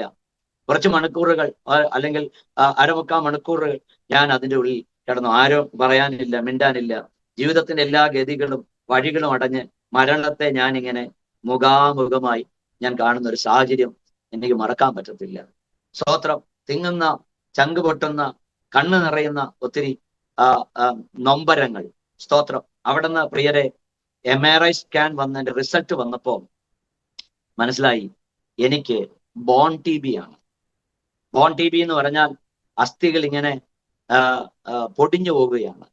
എൻ്റെ ഹിപ്പിനാണ് മെയിനായിട്ട് അത് ബാധിച്ചിരിക്കുന്നത്. ഡോക്ടർ രാംകുമാർ പറഞ്ഞു, ഇനി അഭിലാഷ് നടക്കണമെങ്കിൽ ഹിപ്പ് മാറ്റി വെക്കണം, ഇത് ഡാമേജ് ആയി പോയിരിക്കുന്നു. മാത്രമല്ല ബോൺ TB വന്നവർ രക്ഷപ്പെടുക എന്ന് പറഞ്ഞാൽ അപ്രാപ്യമാണ്. ഇത് അതിന്റെ ഫൈനൽ സ്റ്റേജിലോട്ട് എത്തപ്പെട്ടു. ഇനി കാര്യമായി ഞങ്ങൾക്കൊന്നും ചെയ്യാനായിട്ടില്ല. ആമേൻ. ചില ആഴ്ചകൾ മാത്രമേ ഇനി ഒരു പ്രതീക്ഷയുള്ളൂ. അദ്ദേഹം അത് കഴിഞ്ഞാൽ ഈ ലോകത്തോട് വിട പറയും. സ്തോത്രം. ആ സമയത്തേക്കും എൻ്റെ ശരീരത്തിൽ ഒരു മനുഷ്യൻ തൊടാൻ പറ്റത്തില്ല. അസാധാരണമായ വേദന. സ്തോത്രം. ഞാൻ ഇന്ന് ഓർക്കുന്നുണ്ട്, എന്നെ ഹോസ്പിറ്റലിൽ നിന്ന് അവർ മടക്കുമ്പോൾ ഡോക്ടർ ഇനി വീട്ടിൽ പൊക്കോളാൻ പറഞ്ഞ് വിടുമ്പോൾ എന്നെ ആംബുലൻസിലേക്ക് എടുത്തു വെക്കാൻ, സ്ട്രെച്ചറിലോട്ട് കയറ്റാൻ എൻ്റെ ശരീരത്തിൽ ആർക്കും തൊടാൻ പറ്റത്തില്ല. അവിടെ വിരിച്ച ബെഡ്ഷീറ്റോട് കൂടെ എന്നെ ആളുകൾ പൊക്കി. ഞാൻ അലമുറയിട്ട് ഞാൻ അവിടെ നിന്ന് കരഞ്ഞു. സഹിക്കാൻ പറ്റുന്നില്ല വേദന. സ്തോത്രം. അവരെന്നെ ഒരു ഡെഡ് ബോഡി കൊണ്ടുപോകുന്നത് പോലെ ആംബുലൻസിൽ കയറ്റി എൻ്റെ ആ ബൈബിൾ കോളേജിന്റെ ഓഫീസ് റൂമിലോട്ട് എന്നോട് കരുണ കാണിച്ച് എന്നെ അവിടെ കൊണ്ടുപോവുകയാണ്. ദൈവമക്കളെ, നിങ്ങൾ കേൾക്കണം. തുടർന്നും ഞാൻ അവിടെ ആ റൂമിൽ വരുമ്പോൾ ടോട്ടലി ഒരു പാരലൈസ് ആയി പോയ ഒരു മനുഷ്യനെ പോലെ ഒരു സൈഡിലേക്കും എനിക്ക് തിരിയാൻ പറ്റത്തില്ല, എനിക്ക് ഇരിക്കാൻ പറ്റത്തില്ല, എനിക്ക് നിൽക്കാൻ പറ്റത്തില്ല, ഒന്നും എനിക്ക് മാർഗമില്ല. ഇങ്ങനെ നിവർന്ന് കിടക്കാം. എനിക്ക് എൻ്റെ പ്രാഥമിക കാര്യങ്ങൾ ഒന്നും ചെയ്യാൻ എന്നെ കൊണ്ട് പറ്റത്തില്ല. ആഹാരം കഴിക്കാൻ പോലും എനിക്ക് നിർവാഹമില്ല. സ്തോത്രം. ഞാൻ ഇന്ന് ഓർക്കുന്നുണ്ട് കണ്ണുനീരിന്റെ ഒത്തിരി നാളുകൾ. എൻ്റെ പപ്പ വയനാട്ടിൽ നിന്ന് വന്നിട്ട് എൻ്റെ കട്ടിലിന്റെ ചുവട്ടിൽ എൻ്റെ പിതാവ് കിടക്കും. വേറൊന്നുമല്ല, രാത്രിയും പകലും ഓരോ 10 മിനിറ്റ് കൂടുമ്പോൾ ഞാൻ എൻ്റെ പപ്പായോട് കെഞ്ചു, പപ്പ പ്ലീസ് എന്നെ ഒന്ന് തിരിച്ചു കിടത്താമോ? നടു പുറം ഭയങ്കരമായിട്ട് ചൂടായി. സ്തോത്രം. കുറച്ച് കഴിയുമ്പോൾ വീണ്ടും ഒരു അങ്ങോട്ടും തിരിച്ചു കിടത്താൻ. സത്യം പറഞ്ഞ നേരം വെളുക്കുമ്പോൾ എൻ്റെ സ്നേഹനിധിയായ എൻ്റെ സ്വന്തം പപ്പായുടെ കണ്ണ് ഇങ്ങനെ മത്തനെ പോലെ എന്താ പറയാ ചുമന്ന് ഇരിക്കുന്നത് ഞാൻ കണ്ടിട്ടുണ്ട്. പാവം ഉറങ്ങിയിട്ടില്ല. എന്ത് ചെയ്യാൻ പറ്റും? ഉറക്കാനും അദ്ദേഹത്തെ ഫ്രീ ആയിട്ട് വിടണം എന്നൊക്കെ എനിക്ക് ആഗ്രഹമുണ്ട്. പക്ഷെ എൻ്റെ വേദന കൊണ്ട് എനിക്ക് നിർവാഹമില്ല. കണ്ണീര് കൊണ്ട് ഞാൻ എൻ്റെ കിടക്ക നനച്ചു. ഞാൻ എന്നെ കേൾക്കുന്ന എൻ്റെ പ്രേക്ഷകരോട് പറയട്ടെ, കാലൊടിഞ്ഞതാണെങ്കിൽ ഒരു പ്രതീക്ഷയുണ്ട്. കൈ ഒടിഞ്ഞതാണെങ്കിൽ ചില ദിവസം കഴിയുമ്പോൾ റിക്കവറി ആകുമെന്ന് ഒരു പ്രതീക്ഷയുണ്ട്. പക്ഷേ മരണത്തെ മുഖാമുഖമായി കാണുന്നവന് പിന്നെ പ്രതീക്ഷിക്കാൻ വകയൊന്നുമില്ല. സ്തോത്രം. എന്ത് ചെയ്യണമെന്ന് അറിയില്ല. 18-20 വയസ്സുള്ള ഒരുത്തന് ആ ചങ്ങലക്കിട്ടാല്, ഞാനിങ്ങനെ പറയാറുണ്ട്, പട്ടിയെ ചങ്ങലക്കിട്ടതുപോലെയായിരുന്നു എൻ്റെ അനുഭവം. അതൊക്കെ പൊട്ടിച്ച് എഴുന്നേറ്റ് ഓടാൻ ആഗ്രഹമുണ്ട്, പക്ഷെ നിർവാഹമില്ല. എന്നെ കാണാനായി ആ ദിവസങ്ങൾ ഒത്തിരി പേര് എൻ്റെ ചുറ്റും വന്ന് കൂടിയിട്ടുണ്ട്. ഞാൻ ഇന്ന് ഓർക്കുന്നുണ്ട്. പക്ഷേ അവരൊക്കെ എന്നെ കാണാൻ വരുമ്പോൾ അവരുടെ കണ്ണിൽ നിന്ന് എനിക്ക് വായിച്ചെടുക്കാൻ പറ്റി, ഈ ചെറുപ്പക്കാരൻ ഇത്ര പെട്ടെന്ന് ലോകത്തിൽ നിന്ന് വിട പറയുകയാണല്ലോ, ഒരു നോക്കൊന്ന് കാണട്ടെ എന്ന് പറഞ്ഞ് എന്നെ കണ്ടുപോയവരെ ഞാൻ ഇന്നും മറന്നിട്ടില്ല. സ്തോത്രം. സ്തോത്രം. ഒത്തിരി പേര് പ്രാർത്ഥിച്ചിട്ടുണ്ട്, ഒത്തിരി പേര് എന്നെ ഹെൽപ്പ് ചെയ്തിട്ടുണ്ട്. അവരെ ഒന്നും ഞാൻ വിസ്മരിക്കുന്നുമില്ല. സ്തോത്രം. എന്നാൽ ഇന്ന് പകൽ എനിക്ക് എൻ്റെ പ്രേക്ഷകരോട് പറയാം, സ്തോത്രം, ദൈവം നമ്മുടെ ജീവിതത്തിൽ ദോഷമായിട്ടൊന്നും ചെയ്യുന്ന ദൈവമല്ല. അവൻ മുറിക്കുന്ന ദൈവം മാത്രമല്ല, മുറി കെട്ടുന്ന ദൈവമാണ്. യശയ്യാപ്രവചനത്തിൽ 58-8 വാക്യത്തിൽ പറയുന്നത്, നിന്റെ മുറിവുകൾ വേഗത്തിൽ പൊറുക്കും എന്നാണ്. വേഗത്തിൽ നിന്റെ മുറിവുകൾ സുഖപ്പെടും എന്നാണ്. ഇന്ന് ലോകത്തിന്റെ വിവിധ ഭാഗങ്ങളിൽ നിന്ന് എന്നെ കേൾക്കുന്ന എൻ്റെ പ്രേക്ഷകരോട് ഞാൻ പറയാം, നിങ്ങളുടെ ജീവിതത്തിന്റെ മുറിവുകൾ എത്ര പ്രതിസന്ധി നിറഞ്ഞായിക്കോട്ടെ, ഏത് ഡോക്ടർ കൈവിട്ടതായിക്കോട്ടെ, ഇനി ആളുകൾക്കൊന്നും ചെയ്യാനില്ല എന്നാണോ പറയുന്നേ, ഭാരപ്പെടരുത് കേട്ടോ. പ്രതീക്ഷിക്കാൻ ഒരാളുണ്ട് മുകളില്.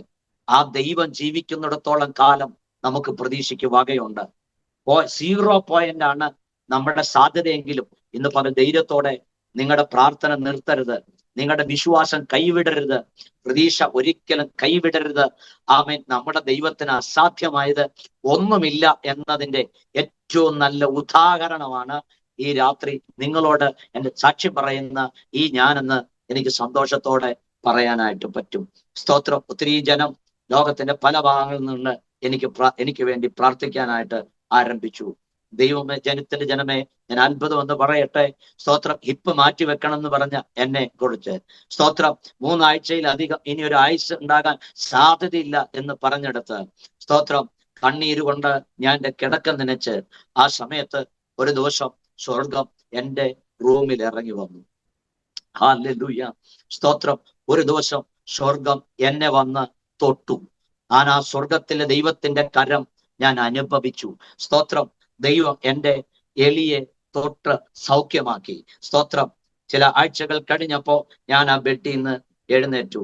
ദൈവത്തിന്റെ മഹാകൃപയാൽ ഞാൻ പറയട്ടെ, കഴിഞ്ഞ 18 വർഷമായിട്ട് ആരോഗ്യത്തോടെ ഒരു നല്ല ആരോഗ്യമുള്ള മനുഷ്യനെ പോലെ ക്രിക്കറ്റ് കളിക്കാൻ, ഫുട്ബോൾ കളിക്കാൻ, സുവിശേഷവുമായി കേരളത്തിന്റെ ഒരറ്റം തൊട്ട് മറ്റേ അറ്റം തന്നെ നിരവധി തവണ യാത്ര ചെയ്യാൻ, രാജ്യത്തിന്റെ പല കോർണകളിൽ കർത്താവിന്റെ വേലയുടെ ബന്ധത്തിൽ യാത്ര ചെയ്യാൻ എല്ലാം ഈ നല്ലവനായ കർത്താവ് എനിക്ക് ആരോഗ്യം നൽകി, ആയുഷ് നൽകി, ദൈവകൃപ നൽകി. അതുകൊണ്ട് ഞാൻ ഇന്ന് രാത്രി നിങ്ങളോട് പറയാം, അതെ, നമ്മുടെ കർത്താവ് ജീവിപ്പിക്കുന്ന ദൈവമാണ്. ബൈബിളിൽ ഇങ്ങനെ ഒരു വാക്യമുണ്ട്, യേശുക്രിസ്തുവിനെ മരിച്ചവരുടെ നിന്ന് ഉയർപ്പിച്ചവന്റെ ആത്മാവ് നിങ്ങളുടെ മർത്യ ശരീരങ്ങളെയും ജീവിപ്പിക്കും എന്നാണ് വചനം വായിക്കുന്നത്. അതുകൊണ്ട് ഇന്ന് രാത്രി ഞാൻ സന്തോഷത്തോടെ പറയാം, ഈ യേശുവിന്റെ ആത്മാവ് ആമേൻ ഇന്നും ഡെഡായി പോയ, ആമേൻ മരവിച്ചു പോയ, ആമേൻ രക്തോട്ടം നിന്നുപോയ സെല്ലുകളിലേക്ക് ആ ദൈവത്തിന്റെ ശക്തി അയച്ച് അവൻ നമുക്ക് ജീവൻ പകരും. ഹല്ലേലൂയ. സന്തോഷത്തോടെ ഇന്ന് രാത്രി ആ കരങ്ങൾ, എന്നെ കേൾക്കുന്നവർക്ക് കരങ്ങൾ ഉയർത്തി ആ നല്ല കർത്താവിനെ ഒന്ന് സ്തോത്രം ചെയ്യാനായിട്ട് പറ്റുമോ? നമ്മുടെ കർത്താവ് ജീവിപ്പിക്കുന്ന ദൈവമാകിയാൽ ഞാൻ കർത്താവിന് നന്ദിയോടെ സ്തോത്രം ചെയ്യുകയാണ്. സ്തോത്രം. ദൈവമക്കളെ, ഇനി ഞാൻ എങ്ങനെയാണ് എന്റെ മിനിസ്ട്രിയിലോട്ട് വന്നതെന്നും കൂടെ ഞാൻ പങ്കുവെക്കാനായിട്ട് ആഗ്രഹിക്കുന്നു. ദൈവം എന്നും നമ്മെ വിസ്മയിപ്പിക്കുന്ന ദൈവം.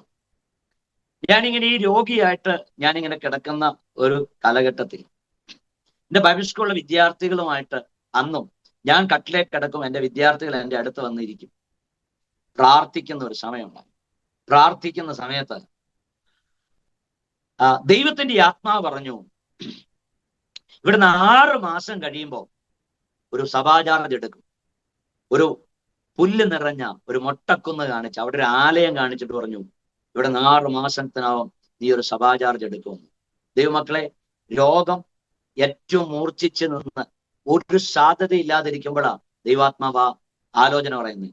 അന്ന് അതിനൊരു വിലയും ഞാൻ കൽപ്പിച്ചില്ല. പക്ഷെ ദൈവം എത്ര വിശ്വസ്തനാണെന്നറിയൂ. കൃത്യമായിട്ട് ഞാൻ പറഞ്ഞാൽ 2006 സെപ്റ്റംബർ മാസം 23-ാം തീയതി എൻ്റെ ജീവിതത്തിൽ മറക്കാനാകാത്ത ഒരു സംഭവം നടന്നു. ഞാൻ ബൈബിൾ കോളേജിലെ ഞാൻ പറഞ്ഞല്ലോ, കുറച്ച് അസുഖമൊക്കെ മാറി ഞാൻ ബൈബിൾ കോളേജിന്റെ കാര്യങ്ങളൊക്കെ ഇങ്ങനെ നടത്തി വരുമ്പോൾ പ്രിയ ഷാജു എന്ന് പറയുന്ന എൻ്റെ അങ്കിള് എന്നോട് പറയുക, അബി നമുക്കൊരു മീറ്റിങ്ങിന് പോകണം, സ്തോത്രം, നമുക്ക് പോയാലോ എന്ന് പറഞ്ഞു.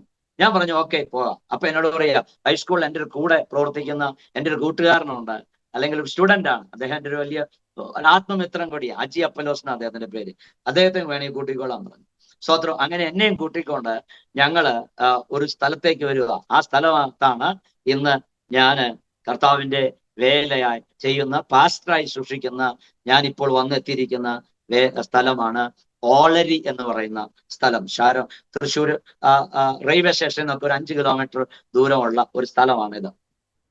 ദൈവമക്കളെ, ഞാൻ എൻ്റെ ചെറുപ്പത്തില് ഇങ്ങനെ ഒരു കാര്യം എടുത്തിട്ടുണ്ടായിരുന്നു. സുവിശേഷ വേലയ്ക്ക് പോകാനൊക്കെ കർത്താവ് പറഞ്ഞപ്പോൾ ഞാൻ പറഞ്ഞു, എന്നെ കൊന്നാലും ഞാനൊരു പാസ്റ്ററാവില്ല. അതിനൊരു റീസൺ ഉണ്ട്. ആ റീസൺ വേറൊന്നുമല്ല, എൻ്റെ മാതൃസഭയിൽ എൻ്റെ കൊച്ചു കാലഘട്ടത്തില് ഒരു സംഭവം നടന്നു. എൻ്റെ പാസ്റ്റർ ചില വിശ്വാസികൾ പ്രത്യേക വിഷയം വന്നപ്പോ ക്വസ്റ്റ്യൻ ചെയ്തു. അന്ന് എൻ്റെ പാസ്റ്ററുടെ വായില് നാവിനൊരു ക്യാൻസർ വന്നതുകൊണ്ട് പാസ്റ്റർക്ക് ശരിയായ രീതിയിൽ ആൻസർ പറയാൻ പറ്റിയില്ല. അപ്പം പാസ്റ്റർ അതിനോട് ബന്ധത്തിൽ ഇങ്ങനെ ബബ്ബെ അടിക്കുന്ന, അല്ലെങ്കിൽ പാസ്റ്റർ ഉത്തരം പറയാൻ പറ്റാതെ വിഷമിപ്പിക്കുന്ന ഒരു സാഹചര്യം ഞാൻ കണ്ടു. അന്ന് ഞാൻ ജീവിതത്തിൽ ഒരു തീരുമാനം എടുത്തു, ഈ പാസ്റ്റർ സ്ഥിതിയാണ് എനിക്കും വലിയ വാചടിക്കാനോ ഉത്തരം കൊടുക്കാനോ ഉരുളയ്ക്ക് ഉപ്പേരി കൊടുക്കാനോ എനിക്കും കഴിവില്ല. അതുകൊണ്ട് ഞാൻ പാസ്റ്റർ ആവില്ല. നോക്കൂ, നമ്മുടെ ഹൃദയമൊക്കെ അറിയുന്ന ദൈവത്തിന് അറിയാം നമ്മൾ എങ്ങനെ പാസ്റ്റർ ആക്കണമെന്ന്. ദൈവത്തിന് അറിയാം നമ്മെ എങ്ങനെ പ്രയോജനപ്പെടുത്തണമെന്ന്. സ്തോത്രം.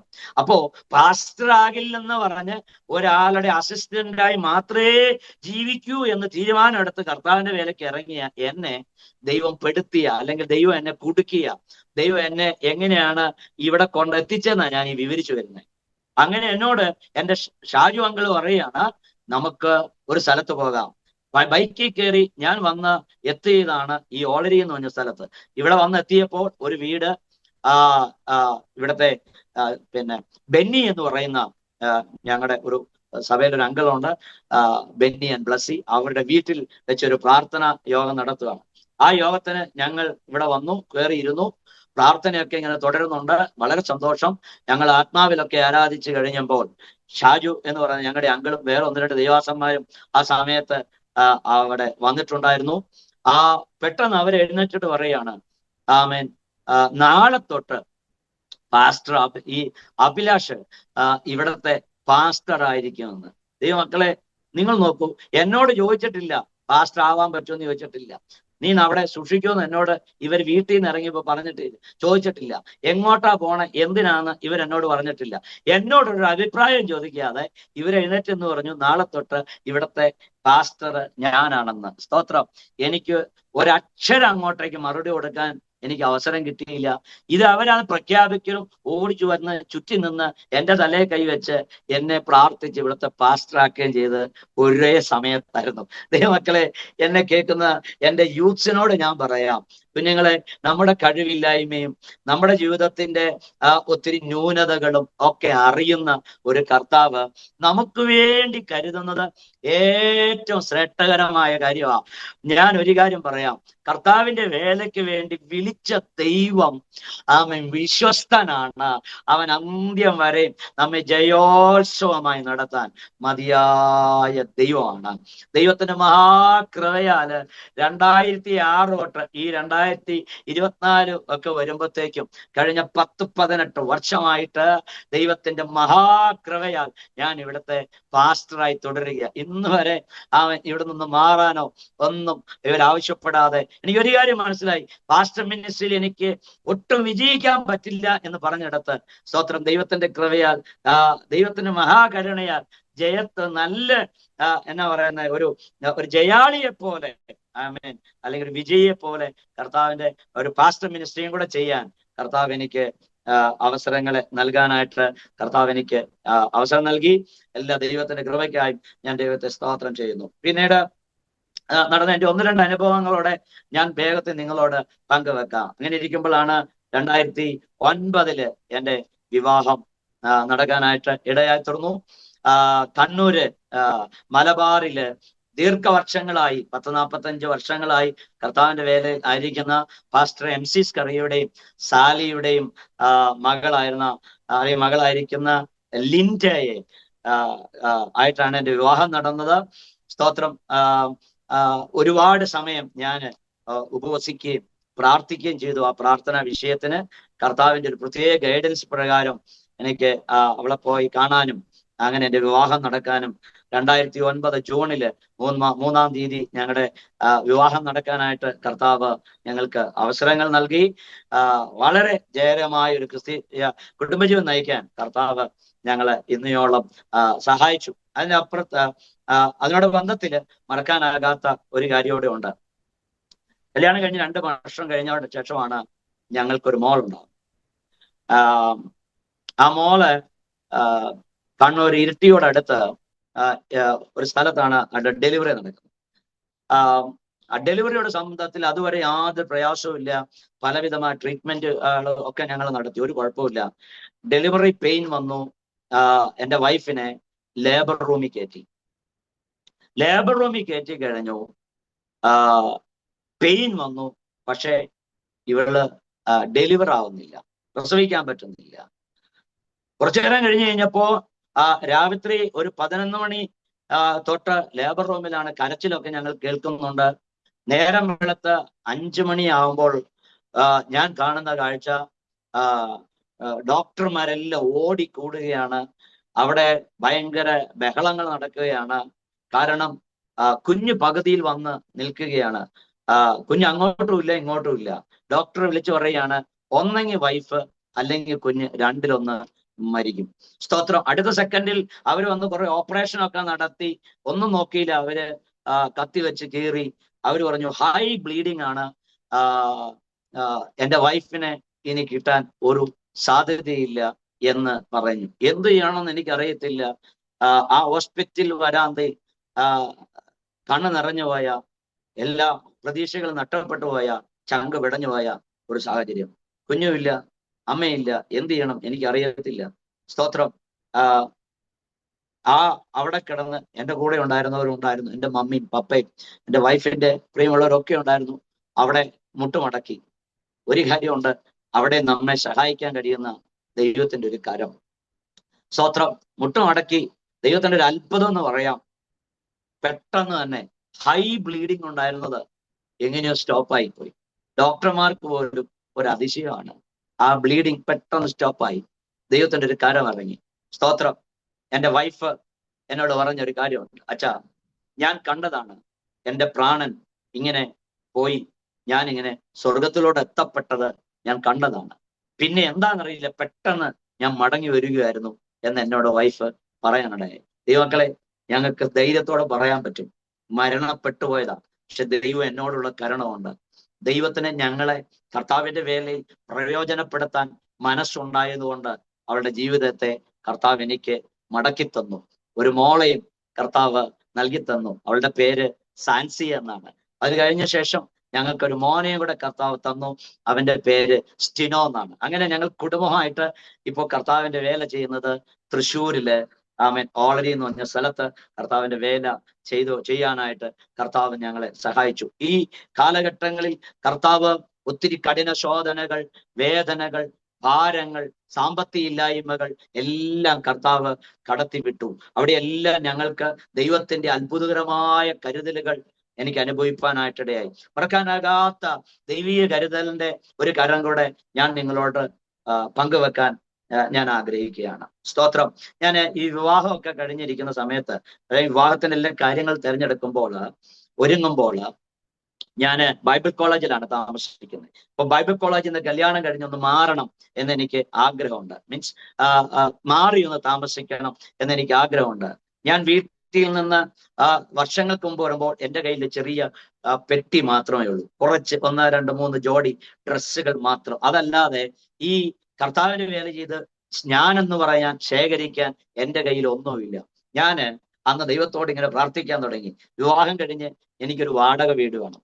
അത് വാടക കൊടുക്കാത്തൊരു വീട് കിട്ടണം. ആ വീട്ടിലേക്ക് വേണ്ട ഫ്രിഡ്ജ്, അലമാര, TV, വാഷിംഗ് മെഷീൻ എന്ന് വേണ്ട, ഇതൊക്കെ ഞാൻ പ്രാർത്ഥിക്കാൻ തുടങ്ങി. ദൈവമേ, ഇതെല്ലാം നീ എനിക്ക് തരണം. ഡൈനിങ് ടേബിള്, ഇതെല്ലാം നീ എനിക്ക് തരണം എന്ന് പറഞ്ഞ് ഞാൻ ഇങ്ങനെ പ്രാർത്ഥിക്കാൻ തുടങ്ങി. സ്തോത്രം. ദൈവമക്കളെ, അത്ഭുതം എന്ന് ഞാൻ പറയട്ടെ, അത്ഭുതം എന്ന് പറയട്ടെ. വിവാഹം കഴിയുന്നതിന് ചില ദിവസങ്ങൾക്ക് മുമ്പ് പ്രാർത്ഥന കേൾക്കുന്ന ദൈവം എനിക്ക് വേണ്ടി പ്രവർത്തിച്ചത്, ഗൾഫില് കർത്താവിന്റെ വേല ചെയ്യുന്ന കർത്താവിന്റെ ദാസൻ പാസ്റ്റർ സൈമൺ വർഗീസ് എന്ന് പറഞ്ഞ ഒരു ദൈവദാസൻ. ആ മനുഷ്യൻ നാട്ടിലെത്തിയിട്ട് എന്നോട് പറയുകയാണ്, പാസ്റ്റർ കല്യാണം എന്നൊക്കെ ഞാൻ അറിഞ്ഞു. സ്തോത്രം. ഒരു കാര്യം ചെയ്യട്ടെ, പക്ഷെ എനിക്ക് എറണാകുളത്ത് ഒരു വീടുണ്ട്. ആ വീട്ടില് ഞങ്ങൾക്ക് കുറേ ഉപകരണങ്ങളുണ്ട്. ഞങ്ങൾ കുറച്ച് വർഷങ്ങളായിട്ട് ഗൾഫിലാണ്. ഇനി ഞങ്ങൾ മടങ്ങി വന്ന ഉപകരണങ്ങളൊക്കെ ഉപയോഗിക്കാൻ പറ്റുമെന്ന് ഞങ്ങൾക്ക് തോന്നുന്നില്ല. പാസ്റ്റർക്ക് ഇനി ഒരു വീടൊക്കെ എടുത്ത് ചിലപ്പോൾ മാറേണ്ടി വരില്ലേ, പാസ്റ്റർക്ക് തന്നാൽ ഉപയോഗിക്കാൻ പറ്റുമോ എന്ന് ചോദിച്ചു. ദൈവമക്കളെ, എത്ര അത്ഭുതമാണ്. ഞാൻ പറഞ്ഞു 100%. എറണാകുളത്ത് ഞാൻ പോയി, ഞാൻ ഒരു വണ്ടി കയറ്റി കൊണ്ടുവന്ന വീട്ടിൽ കൊണ്ട് നടങ്ങുമ്പോൾ എൻ്റെ കണ്ണിങ്ങനെ നിറഞ്ഞ് ധാരധാരയായി ഒഴുകി.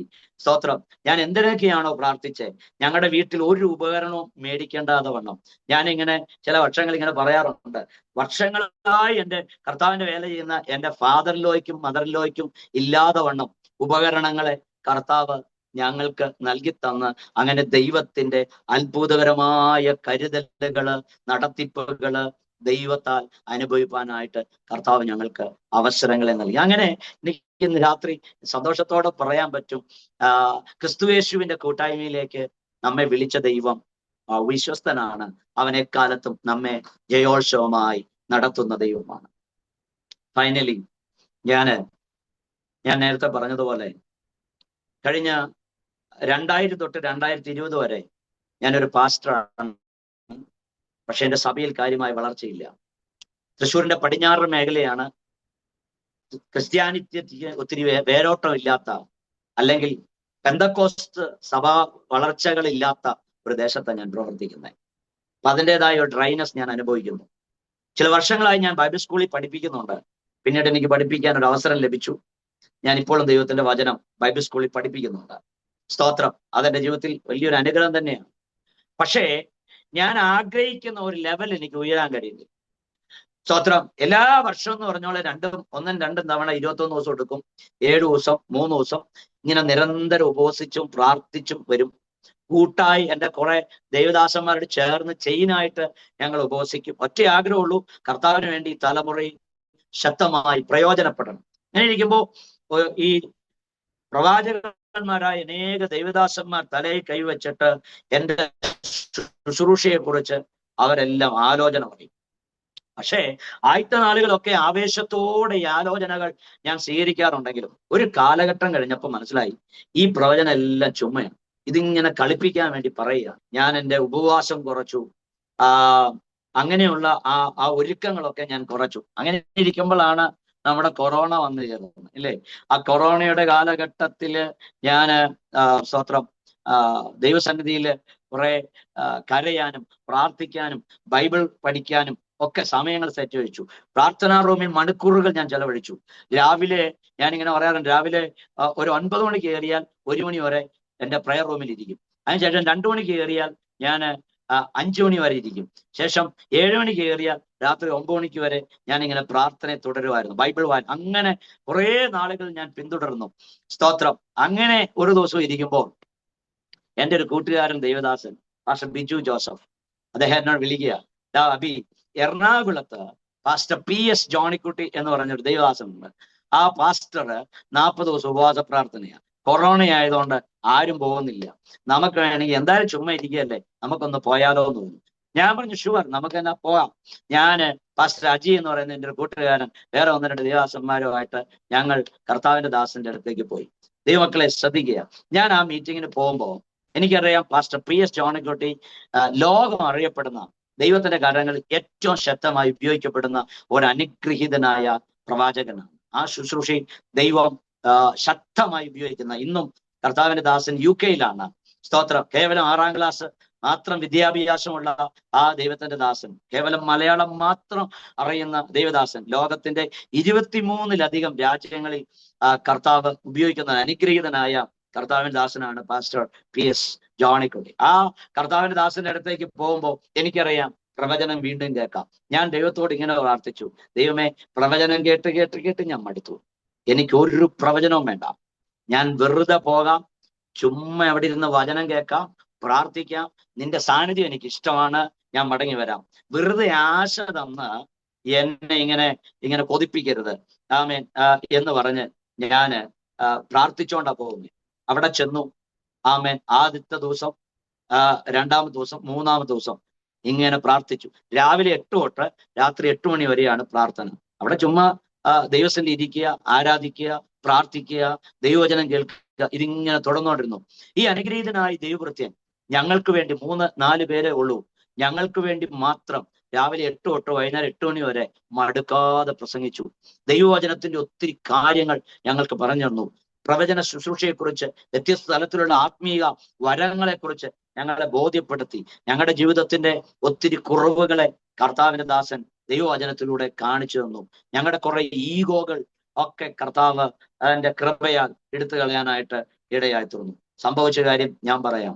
അങ്ങനെ 4ാമത്തെ ദിവസം രാവിലെ മീറ്റിംഗ് തുടങ്ങുമ്പോൾ, സ്തോത്രം, ഞാനിങ്ങനെ പ്രാർത്ഥിച്ച് ആരാധിക്കുമ്പോൾ ഞാൻ ചുമ്മാ എഴുന്നേറ്റെന്ന് പറയുകയാണ്, ആമേൻ, അപ്പോസ്തല പ്രവൃത്തി 13-ാം അധ്യായത്തിൽ പോലെ തങ്ങളെ വിളിച്ചിരിക്കുന്ന വേലയ്ക്കായി പൗലോസിനെയും ബർന്നബാസിനെയും ഒക്കെ തിരിച്ചതുപോലെ ഇന്ന് പകൽ ഇതിന്റെ അകത്തുനിന്ന് വേറെ കുറച്ചു പേരെ വേർതിരിക്കും എന്നൊക്കെ പറയുന്നുണ്ട്. അപ്പൊ ഞാൻ കണ്ണു തുറന്ന് ഇങ്ങനെ ചുറ്റും നോക്കി, ആരടാവേ ഇനി ഇതിനകത്ത് വേർതിരിയാനുള്ള, ചുമ്മാ എന്നെ ഈ പറയണേ എന്ന് ഞാനിങ്ങനെ ചിന്തിക്കാനായിട്ടിടയായി. സ്തോത്രം.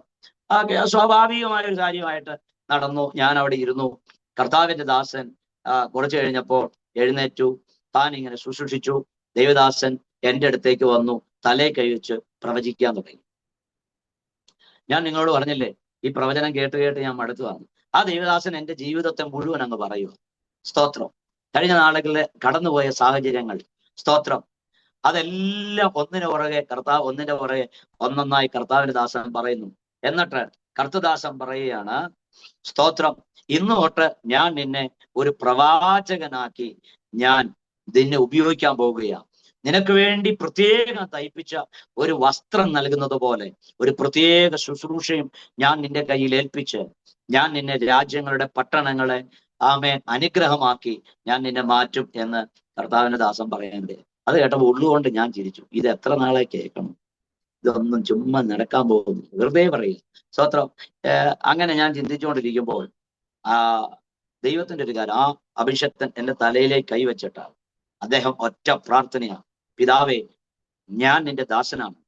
നീ എനിക്ക് തന്ന ഈ അധികാരം ഉപയോഗിച്ച് ഞാൻ ഈ ദൈവമനുഷ്യനെ ഇന്നു തൊട്ട് നിന്റെ ശുശ്രൂഷയ്ക്കായി, പ്രവചന ശുശ്രൂഷയ്ക്കായി, കൃപാവരങ്ങളുടെ ജ്വലനത്തിനായി, ആമേൻ, ഈ ദൈവവൃത്തനെ ഞാൻ അധികാരപ്പെടുത്തി, ആമേൻ, ഞാൻ ഇന്ന് പകൽ വേർതിരിക്കുകയാണെന്ന് പറഞ്ഞ് ഒറ്റ പ്രാർത്ഥന. ഒറ്റ കാര്യം ഞാൻ നിങ്ങളോട് പറയാം, ഈ അഭിഷക്തന്മാരൊക്കെ തലേ കൈവച്ച് പ്രാർത്ഥിച്ച അതൊരു അനുഗ്രഹമാണ്. സ്തോത്രം. നമ്മൾ അറിയാത്ത ആത്മമണ്ഡലങ്ങൾ അതിന്റെ ഉള്ളിൽ തുറക്കപ്പെടും. സ്തോത്രം, സ്തോത്രം. ആ അടുത്ത സെക്കൻഡിൽ അങ്ങനെ പ്രാർത്ഥിച്ചതിന് ശേഷം ഞാൻ നിൽക്കുമ്പോൾ എന്നെ ആ ദൈവവൃത്തൻ ഇങ്ങനെ തോളത്ത് തട്ടിയിട്ട് എന്നോട് പറഞ്ഞു, സ്തോത്രം, ഈ മനുഷ്യനോട് ഇപ്പൊ പ്രവചിക്കാനുള്ള ദൂത് തരും, പ്രവചിക്കണം എന്ന് പറഞ്ഞു. മക്കളെ, നിങ്ങൾ ശ്രദ്ധിച്ചേ, ഞങ്ങൾ ആകെ 4 പേരും ഉണ്ടായിരുന്നിടത്ത് നോക്കി നിൽക്കുമ്പോ ഒട്ടും ചിന്തിക്കാത്ത സമയത്ത് ഇത് 5ാമതായിട്ട് കഴിഞ്ഞ 3 ദിവസവും ഇല്ല, ഇന്നത് കയറി വന്നേക്കുക, ഒരു ജീൻസിന്റെ ഷർട്ടൊക്കെ ഇട്ട്, ലിനന്റെ ഒരു നല്ല ഷർട്ടൊക്കെ ഇട്ട്, ഇൻസൈഡ് ഒക്കെ ചെയ്ത് ടിപ്പ് ടോപ്പിൽ സുന്ദരനായ സുമുഖനായ ഒരു മനുഷ്യൻ വന്നേക്കുക. എന്നോട് പറയാ, ആ മനുഷ്യനോട് ദൂത് പറയും. സ്തോത്രം. ഞാൻ ഇന്നുവരെയും പ്രവചിച്ചിട്ടില്ല, എങ്ങനെയാണ് പ്രവചിക്കേണ്ടതെന്ന് എനിക്ക് പിടിയില്ല, ഒരു പിടി എനിക്കില്ല, എന്താ ചെയ്യേണ്ടത്? എനിക്ക് ആകെ തലയ്ക്ക് ഇങ്ങനെ മത്ത് പിടിച്ചോലിയായിപ്പോയി. സത്യം പറഞ്ഞ എനിക്ക് ജോണിക്കുട്ടി പാസ്റ്ററുമായിട്ട് വലിയ ബന്ധമില്ല. എന്റെ കൂടെ ഉണ്ടായിരുന്ന മറ്റ് ദൈവദാസന്മാരാണെങ്കിൽ പോയി പണി നോക്കണേ എന്ന് ഞാൻ പറയുമായിരുന്നു. സ്തോത്രം. ഇത് ആ മനുഷ്യനോട് അങ്ങനെ പറയാനുള്ള ധൈര്യം എനിക്കില്ല. എനിക്ക് ഞങ്ങൾ പ്രാർത്ഥിക്കുന്ന റൂമിന്റെ ഡോർ തുറന്ന് പുറത്തോട്ട് ഓടി രക്ഷപ്പെടാൻ തോന്നി. പക്ഷെ നിർവാഹമില്ല. എന്ത് ചെയ്യാൻ പറ്റും? എനിക്ക് പ്രവചിക്കാനും പറ്റില്ല, പ്രവചിക്കാതിരിക്കാനും പറ്റില്ല. എന്ത് ചെയ്യണമെന്ന് എനിക്ക് അറിയത്തില്ല. സഹി കെട്ടു, തല ഇങ്ങനെ പെരുത്ത് കയറി, ദേഷ്യം വരുന്നുണ്ട്. സ്തോത്രം. എന്ത് ചെയ്യണം? അപ്പോ ദൈവത്തിന്റെ മഹാകൃപയാൽ എന്റെ കൂടെ വന്ന ദേവാസന്മാര് ഞാൻ ഇതുവരെയും കണ്ടിട്ടില്ല. അവരങ്ങ് ആത്മനിറവിൽ ആരാധിക്കാൻ തുടങ്ങി, കൈയടിച്ച്. ആമൻ. പരിശുദ്ധാത്മാവിന്റെ നിറവിൽ അവരങ്ങ് ആരാധിച്ചു. അവരുടെ ഒറ്റ ലക്ഷ്യം ഉണ്ടായിരുന്നുള്ളൂ, ഈ ദൈവമനുഷ്യൻ ഒരു കൃപ പ്രാപിക്കണം, ഒരു അഭിഷേകം പ്രാപിക്കണം, അവൻ ഒരു കൃപാവരം പ്രാപിക്കണം. അവരങ്ങനെ ആത്മാവിൽ ആരാധിച്ച് അങ്ങനെ ഇരിക്കുന്ന സമയത്ത് ദൈവത്തിന്റെ മഹാകൃപയാൽ, സ്തോത്രം, ഞാനും ദൈവത്തോട് പ്രാർത്ഥിച്ചു, ദൈവമേ, പെട്ടുപോയി, എന്നെ ഒന്ന് സഹായിക്കണം.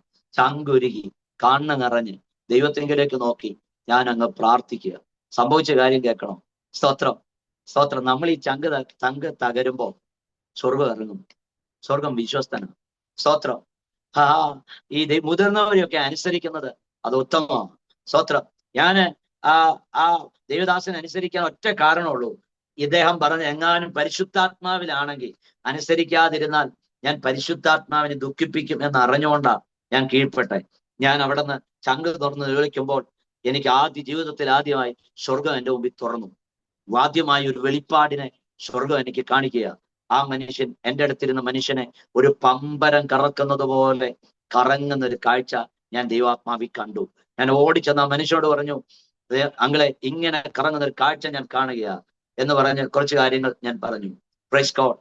അത് കഴിഞ്ഞ് ഞാൻ സമാധാനമായി, ആശ്വാസമായി, ദൂത് പറഞ്ഞല്ലോ, തൃപ്തിയോടെ ഞാൻ പുറകോട്ട് വന്ന് ഞാൻ ഇരിക്കാൻ നോക്കുന്നതിന് മുമ്പ്, ഇരിക്കുന്ന തൊട്ട് മുമ്പ് കണ്ണു തുറന്ന് ഈ ജോണിക്കുട്ടി പാസ്റ്ററോട് ചോദിച്ചു, ഇരുന്നോട്ടെ എന്ന് ചോദിക്കുമ്പോൾ ആ ദൈവ മനുഷ്യൻ ഒരു കാലം മുന്നോട്ട് വെച്ച് ഒരു കൈ ഇങ്ങനെ അടിച്ച് ഇങ്ങനെ കാണിച്ചിട്ട് എന്നോട് പറയാ, തുടരട്ടെ എന്ന്.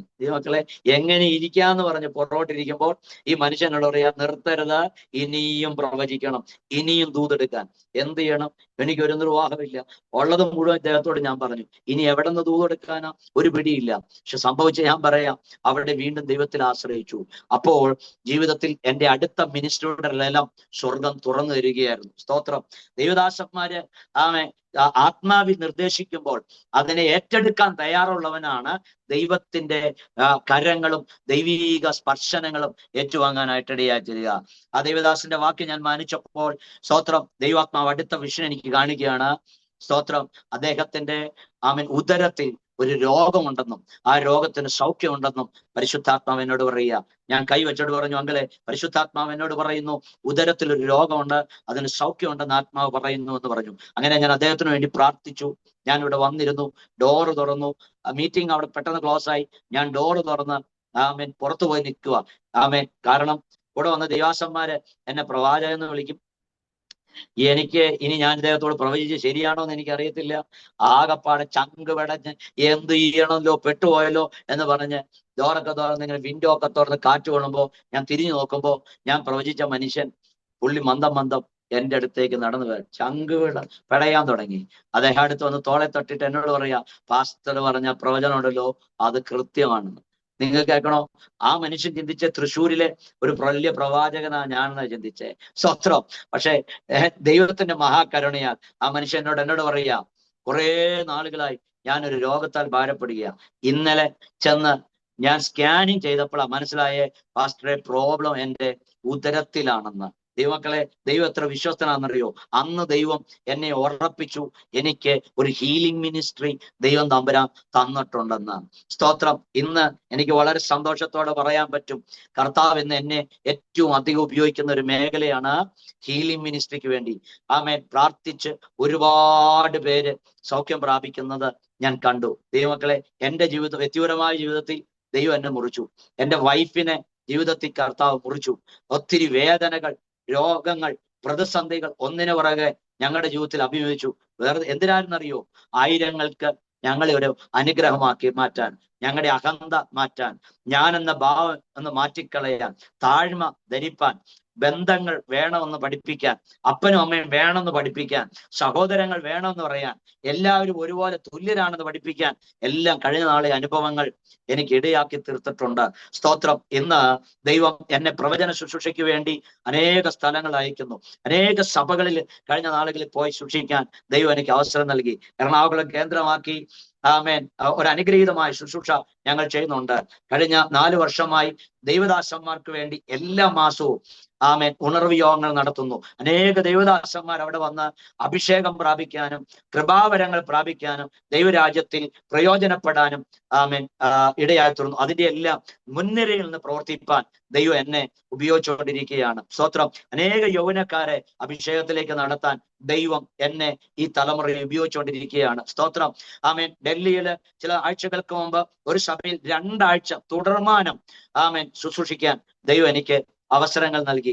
നോക്കൂ, പൊട്ടനെന്ന് പറഞ്ഞ, കഴിവില്ലെന്ന് പറഞ്ഞ, വാക്സാമർത്ഥ്യം ഇല്ലെന്ന് പറഞ്ഞ, ആമേൻ ബുദ്ധി ഇല്ലെന്ന് പറഞ്ഞ, പാടാൻ അറിയില്ലെന്ന് പറഞ്ഞ, പ്രാർത്ഥിക്കാൻ കഴിവില്ലെന്ന് പറഞ്ഞ, എന്നെ ഒന്നിനും കൊള്ളില്ല, വേറെ ആരെങ്കിലും ഉപയോഗിച്ചോ എന്ന് പറഞ്ഞ എന്റെ ജീവിതത്തിൽ അഭിഷേകം ഇറങ്ങിയപ്പോൾ, ദൈവകൃപ ഇറങ്ങിയപ്പോൾ ഞാൻ അനേകർക്ക് ഗുണമുള്ള, കഴിവുള്ള, പ്രാപ്തിയുള്ള ഒരു വ്യക്തിയായി മാറി. 200-ലധികം വിദ്യാർത്ഥികളെ ദൈവത്തിന്റെ വചനം പഠിപ്പിക്കാൻ ഇടയായി തീർന്നു. ഇന്ന് അനുഗ്രഹിക്കപ്പെട്ട ഒരു സഭയുടെ പാസ്റ്ററായി സൂക്ഷിപ്പാൻ ദൈവം എനിക്ക് പ്രാപ്തി നൽകി. സ്തോത്രം. ഇന്നയോളം നടത്തിയ എന്റെ ദൈവത്തിന്റെ കൃപയല്ലാതെ മറ്റൊന്നുമല്ല എന്ന് എനിക്ക് സധൈര്യം പറയാൻ പറ്റും. അതുകൊണ്ട് എന്നെ ഇതുവരെ കേട്ട എന്റെ മാന്യ പ്രേക്ഷകരോട് എനിക്ക് പറയാൻ പറ്റും, എന്റെ ജീവിതത്തിന്റെ അനുഭവത്തിൽ നിന്ന് പറയാം, നമ്മൾ ആരായിരുന്നു എന്ന് ദൈവത്തിന് പ്രശ്നമല്ല. നമ്മെ ആരാക്കി തീർക്കാൻ കഴിയും എന്ന് അറിയുന്ന ആ ദൈവമാണ് നമ്മെ വിളിച്ചത്. അതുകൊണ്ട് ശൗലിനെ പോലെ ആമേൻ കഴിവോ മിടുക്കോ പ്രാപ്തിയോ ഒന്നുമില്ല എന്ന് തോന്നിയേക്കാം. പക്ഷെ ഇതെല്ലാം കണ്ടിട്ട ദൈവം നമ്മെ വിളിച്ചേക്കണേ. പത്രോസ് പറഞ്ഞു, അതുകൊണ്ട് തത്സമയത്ത് അവൻ ഉയർത്തേണ്ടതിന് അവന്റെ ബലമുള്ള കൈക്കീഴിൽ താണിരിപ്പിൻ. ഇന്ന് പകൽ എന്നെ കേൾക്കുന്ന എല്ലാ പ്രേക്ഷകരോടും പറയാം, ജീവിതത്തിൽ ഏത് പ്രതിസന്ധി ആകട്ടെ, ഏത് കട്ടതയാകട്ടെ, ദൂതൻ ഇറങ്ങും. യേശു ഇറങ്ങി വന്ന് റാഫയായി സൗഖ്യം നൽകും. ശുശ്രൂഷയും ഉന്നതികളും വളർച്ചകളും ജീവിതത്തിന്റെ ഉയർച്ചകളും നന്മകളെല്ലാം നൽകി തരും. അതുകൊണ്ട് അവന്റെ ആ ബലമുള്ള കൈക്കലിൽ സവിനയത്തോടെ നമുക്ക് താണിരിക്കാം. കർത്താവ് നമ്മെ അനുഗ്രഹിക്കട്ടെ. എന്നെ കേട്ട എല്ലാവരോടും ഒരിക്കൽ കൂടെ ഹൃദയം തുറന്ന് ഞാൻ നന്ദി പറയുന്നു. ദൈവം നിങ്ങൾ എല്ലാവരെയും അനുഗ്രഹിക്കട്ടെ. സ്തോത്രം. കർത്താവിൻ്റെ വിലപ്പെട്ട ദാസൻ പാസ്റ്റർ അഭിലാഷ് കെ ദൈവം നടത്തിയ അത്ഭുതകരമായ വഴികളെക്കുറിച്ച്, ദൈവം നിർത്തിയ കൃപകളെക്കുറിച്ച്, ദൈവം ഉപയോഗിച്ച വിധങ്ങളെക്കുറിച്ച്, അനുഗ്രഹിക്കപ്പെട്ട നല്ല ഓർമ്മകൾ പങ്കുവയ്ക്കുവാൻ കൃപ ചെയ്തത് ഓർത്ത് ഞാൻ ദൈവത്തിന് നന്ദി പറയുന്നു. ഒരു വ്യക്തി തൻ്റെ സ്വയമേവ പരിശോധിച്ച് നോക്കുമ്പോൾ, നാം നമ്മെ തന്നെ നോക്കുമ്പോൾ പലപ്പോഴും പലരും കഴിവില്ല, അവരുടെ കഴിവുകേടുകൾ കാണാറുണ്ട്. ചിലപ്പോൾ ചില വ്യക്തികൾ സ്വയമേവ നോക്കുമ്പോൾ അവർ അഹങ്കരിക്കാറുണ്ട്. അങ്ങനെയുള്ള വ്യക്തികളെ ഒരിക്കലും ദൈവത്തിന് ഉപയോഗിക്കാൻ കഴിയുകയില്ല. എന്നാൽ നമ്മുടെ കഴിവുകേടുകളെ, നമ്മുടെ പരിമിതികളെ, നമ്മുടെ എല്ലാ സാഹചര്യങ്ങളെയും നന്നായി അറിയുന്ന ദൈവത്തിൻ്റെ മുൻപാകെ നാം കർത്താവെ, അങ്ങ് എന്നെ ഉപയോഗിക്കണമേ, അങ്ങയുടെ ഹിതത്തിനായി എന്നെ സമർപ്പിക്കുന്നു എന്നുള്ളതായ ഒരു സമർപ്പണം, ഒരു ഏറ്റുപറച്ചിൽ ഒരു വ്യക്തിയുടെ ജീവിതത്തിൽ ഉണ്ടാകുമ്പോൾ ആ വ്യക്തിയുടെ ഉള്ളം പരിശോധിക്കുന്ന ഉന്നതനായ ദൈവം തീർച്ചയായിട്ടും ആ വ്യക്തിയെ മാറ്റുവാൻ, ആ വ്യക്തിയുടെ സ്ഥിതിയെ, സ്വഭാവത്തെ, ജീവിത രീതികളെ ദൈവം മാറ്റിയെടുക്കുവാൻ തക്കവണ്ണം ഇടയായിത്തീരും. കർത്താവിൻ്റെ ദാസൻ അഭിലാഷ് വളരെ ചെറുപ്പം മുതൽ തന്നെ വളരെ ദൈവഭക്തിയിൽ, ഒന്നുകൂടി പറഞ്ഞു കഴിഞ്ഞാൽ വേദപുസ്തകത്തിൽ ശമൂവേൽ ബാലൻ ദൈവസന്നിധിയിൽ ആലയത്തിൽ വളർന്നു വന്നതുപോലെ എന്ന് വേണമെങ്കിൽ പറയാം. ദൈവസന്നിധിയിൽ വളർന്നു വന്നു.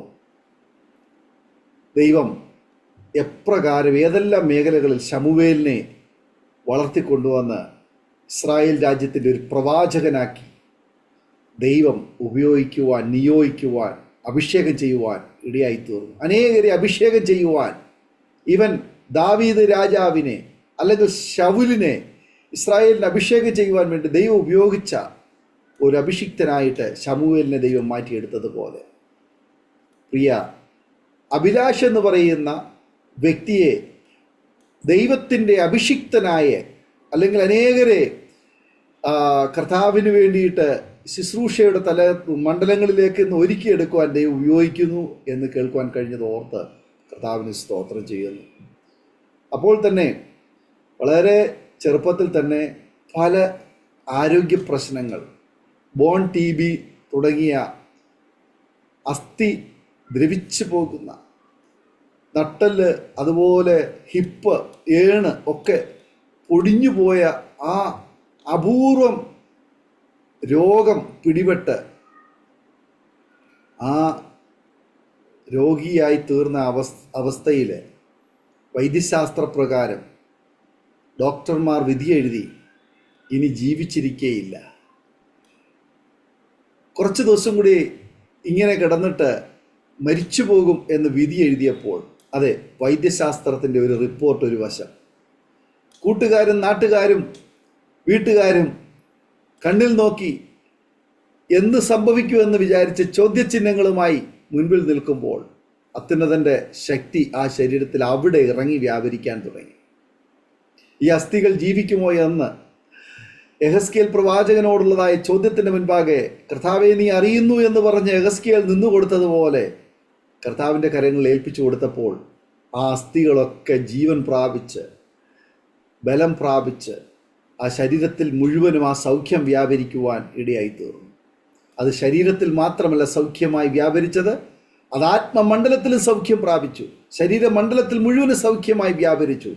ആ സൗഖ്യം കേവലം ഒരു വ്യക്തിയിൽ മാത്രമല്ല, അത് ആ കുടുംബത്തിൽ സൗഖ്യമായി വ്യാപരിച്ചു. അത് ഇന്ന് സമൂഹത്തിലും സഭയിലും ദേശങ്ങളിലും അത് സൗഖ്യമായി വ്യാപരിച്ചു കൊണ്ടിരിക്കും. ഒരു വ്യക്തി ദൈവത്തിൻ്റെ കരങ്ങളിൽ പ്രയോജനപ്പെടുവാൻ ദൈവം തിരഞ്ഞെടുത്തു കഴിഞ്ഞാൽ ഒരുപക്ഷെങ്കിൽ ആ വ്യക്തിയെ ദൈവം വെട്ടുവാനിടയായിത്തീരും, അല്ലെങ്കിൽ ചെത്തുവാനിടയായിത്തീരും. ചെത്തുകയാണെങ്കിൽ അധികം ഫലം പുറപ്പെടുവിക്കുവാനും, വെട്ടുകയാണെങ്കിൽ അത് വേറെ ലെവലിലേക്ക് മാറുകയും ചെയ്യുവാൻ അമ്മീനിടയായിത്തീരും. സ്തോത്രം.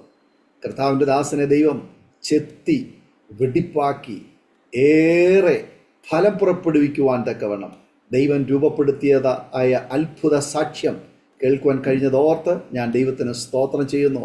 ഇന്ന് കർത്താവിൻ്റെ കരങ്ങളിൽ പ്രയോജനപ്പെടുന്ന, കർത്താവിൻ്റെ കരങ്ങളിൽ ഉപയോഗിക്കപ്പെടുന്ന അനേകർക്ക് ആശ്വാസവും അനുഗ്രഹവും പകരുവാൻ തക്കവണ്ണം ദൈവം നിയോഗിച്ചു കൊണ്ടിരിക്കുന്നതായ ശുശ്രൂഷകൾ ആമേൻ ചെയ്യുന്നു എന്നറിഞ്ഞതിൽ ദൈവത്തിന് നന്ദി പറയും. പ്രിയമുള്ള ഞങ്ങളുടെ ശ്രോതാക്കളെ, നിങ്ങളുടെ ഓരോരുത്തരുടെയും ജീവിതത്തിൽ ഒരുപക്ഷെങ്കിൽ നിങ്ങൾ അഭിമുഖീകരിക്കുന്ന, നിങ്ങൾ കടന്നു പോകുന്നതായ പ്രശ്നങ്ങൾ ഒരുപക്ഷെങ്കിൽ നിങ്ങളുടെ ജീവിതത്തിൽ ഉണ്ടായിരിക്കാം. എന്നെ സഹായിപ്പാൻ ആരുമില്ലേ? ഒരുപക്ഷെങ്കിൽ വീട്ടുകാരും നാട്ടുകാർ, കൂട്ടുകാർ, വൈദ്യശാസ്ത്രം എല്ലാവരും ഉപേക്ഷിച്ച ചില അനുഭവങ്ങളായിരിക്കും ഒരുപക്ഷെങ്കിൽ നിങ്ങളുടെ ജീവിതത്തിൽ ഉണ്ടായിരിക്കുക.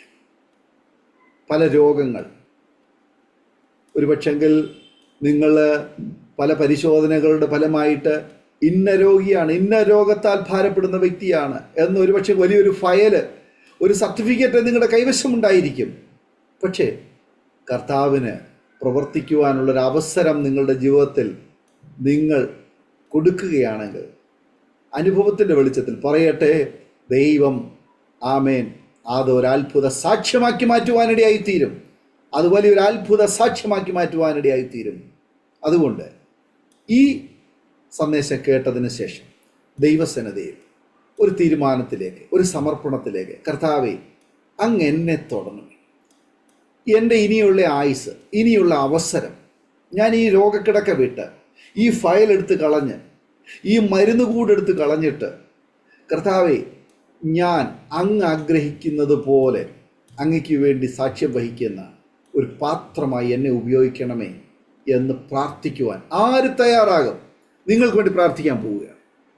സ്തോത്രം. ഞങ്ങൾ നിങ്ങൾക്ക് വേണ്ടി പ്രാർത്ഥിക്കാൻ പോവുക. ഒരു നിമിഷം കണ്ണുകളെ അടയ്ക്കാം.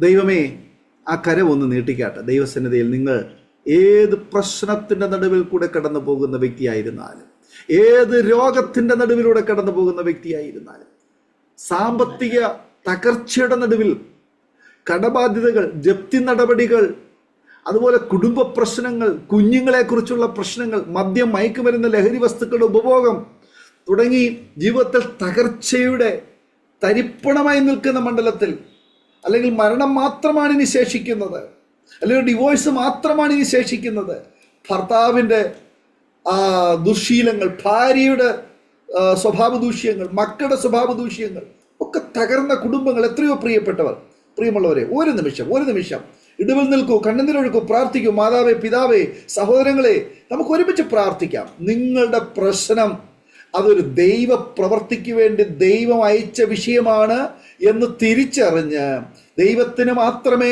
നിങ്ങളുടെ പ്രശ്നത്തിൽ നിങ്ങളെ വിടുവിക്കുവാൻ കഴിയുകയുള്ളൂ, ദൈവത്തിന് മാത്രമേ നിങ്ങളെ സഹായിക്കുവാനും രക്ഷിപ്പാനും കഴിയുകയുള്ളൂ എന്ന് ഉറച്ചു വിശ്വസിക്കൂ. അതിൻ്റെ മേൽ ദൈവം പ്രവർത്തിക്കട്ടെ, ആ പ്രശ്നത്തിൻ്റെ മേൽ ദൈവം പ്രവർത്തിക്കട്ടെ. ആമേൻ. ആ നിങ്ങളുടെ ഭവനത്തിലേക്ക് കർത്താവിൻ്റെ സാന്നിധ്യം ഇറങ്ങി വരട്ടെ. കർത്താവ് നിങ്ങളോട് പറയുന്നത് പോലെ ചെയ്യൂ. ഈ സമയം നിങ്ങൾ കേൾക്കുന്ന ദൈവ ശബ്ദത്തിൻ്റെ മുൻപാകെ അത് ഏറ്റുപറയുവാൻ, അതിനെ അനുസരിക്കുവാൻ തയ്യാറാകൂ. നിങ്ങളുടെ ഭവനത്തിലേക്ക് നിങ്ങൾ ഇതുവരെ കണ്ടിട്ടില്ലാത്ത അസാധാരണമായ വിടുതലുകൾ നിങ്ങളുടെ കണ്ണുകൊണ്ട് നിങ്ങൾക്ക് കാണാൻ കഴിയും. നിങ്ങൾ സാക്ഷ്യം പറയും. നിങ്ങളും ഈ ചാനലിൽ ആമേൻ ഇതുപോലെ സാക്ഷ്യം പറയുവാൻ നിങ്ങൾക്ക് ദൈവം അവസരം ഒരുക്കും. സ്തോത്രം. നമുക്ക് പ്രാർത്ഥിക്കാം. നിങ്ങളുടെ പ്രശ്നങ്ങളിൽ നിങ്ങൾ കരം തൊട്ട് പ്രാർത്ഥിക്കൂ. ആമേൻ. നിങ്ങളുടെ പ്രശ്നങ്ങൾ നിങ്ങൾ കരം തൊടൂ. ആമേൻ. കർത്താവ് അവിടെ പ്രവർത്തിക്കട്ടെ. കർത്താവിൻ്റെ സാന്നിധ്യം അവിടെ ഇറങ്ങട്ടെ. നാം ഒരുമിച്ച് പ്രാർത്ഥിക്കുമ്പോൾ കർത്താവിൻ്റെ ദാസൻ അഭിലാഷ് ഈ സമയം ആമേൻ അരോമ ടിവിയുടെ ഈ ശ്രോതാക്കൾക്ക് വേണ്ടി, പ്രാർത്ഥിച്ചുകൊണ്ടിരിക്കുന്ന പ്രിയപ്പെട്ടവർക്ക് വേണ്ടി ചുരുക്കം വാചകങ്ങൾ നമ്മെ പ്രാർത്ഥനയിൽ സഹായിക്കും. കർത്താവിന്റെ ദാസൻ പ്രാർത്ഥിക്കാം. കരുണാമയനായ ഞങ്ങളുടെ ദൈവമേ, ഞങ്ങൾ ഒരുമിച്ച് കർത്താവേ വാത്സല്യ ദൈവജനവുമായിട്ട് അങ്ങയുടെ സന്നിധിയിൽ വരട്ടെ. ഹൃദയം നിറങ്ങിയവർക്ക് യഹോവ സമീപസ്ഥൻ എന്ന തിരുവചനത്തിൽ ഞങ്ങൾ വായിക്കുന്നു. കുഴഞ്ഞ ചേറ്റിൽ നിന്ന് ഞങ്ങളെ കയറ്റുന്ന ഞങ്ങളുടെ ദൈവമേ, കർത്താവെ സ്തോത്രം. ലാസറിന്റെ വീട്ടിൽ വന്ന് ആമേൻ സഹോദരിമാരുടെ കണ്ണീര് കണ്ട് അവരോടൊപ്പം കണ്ണീര് വാർത്ത്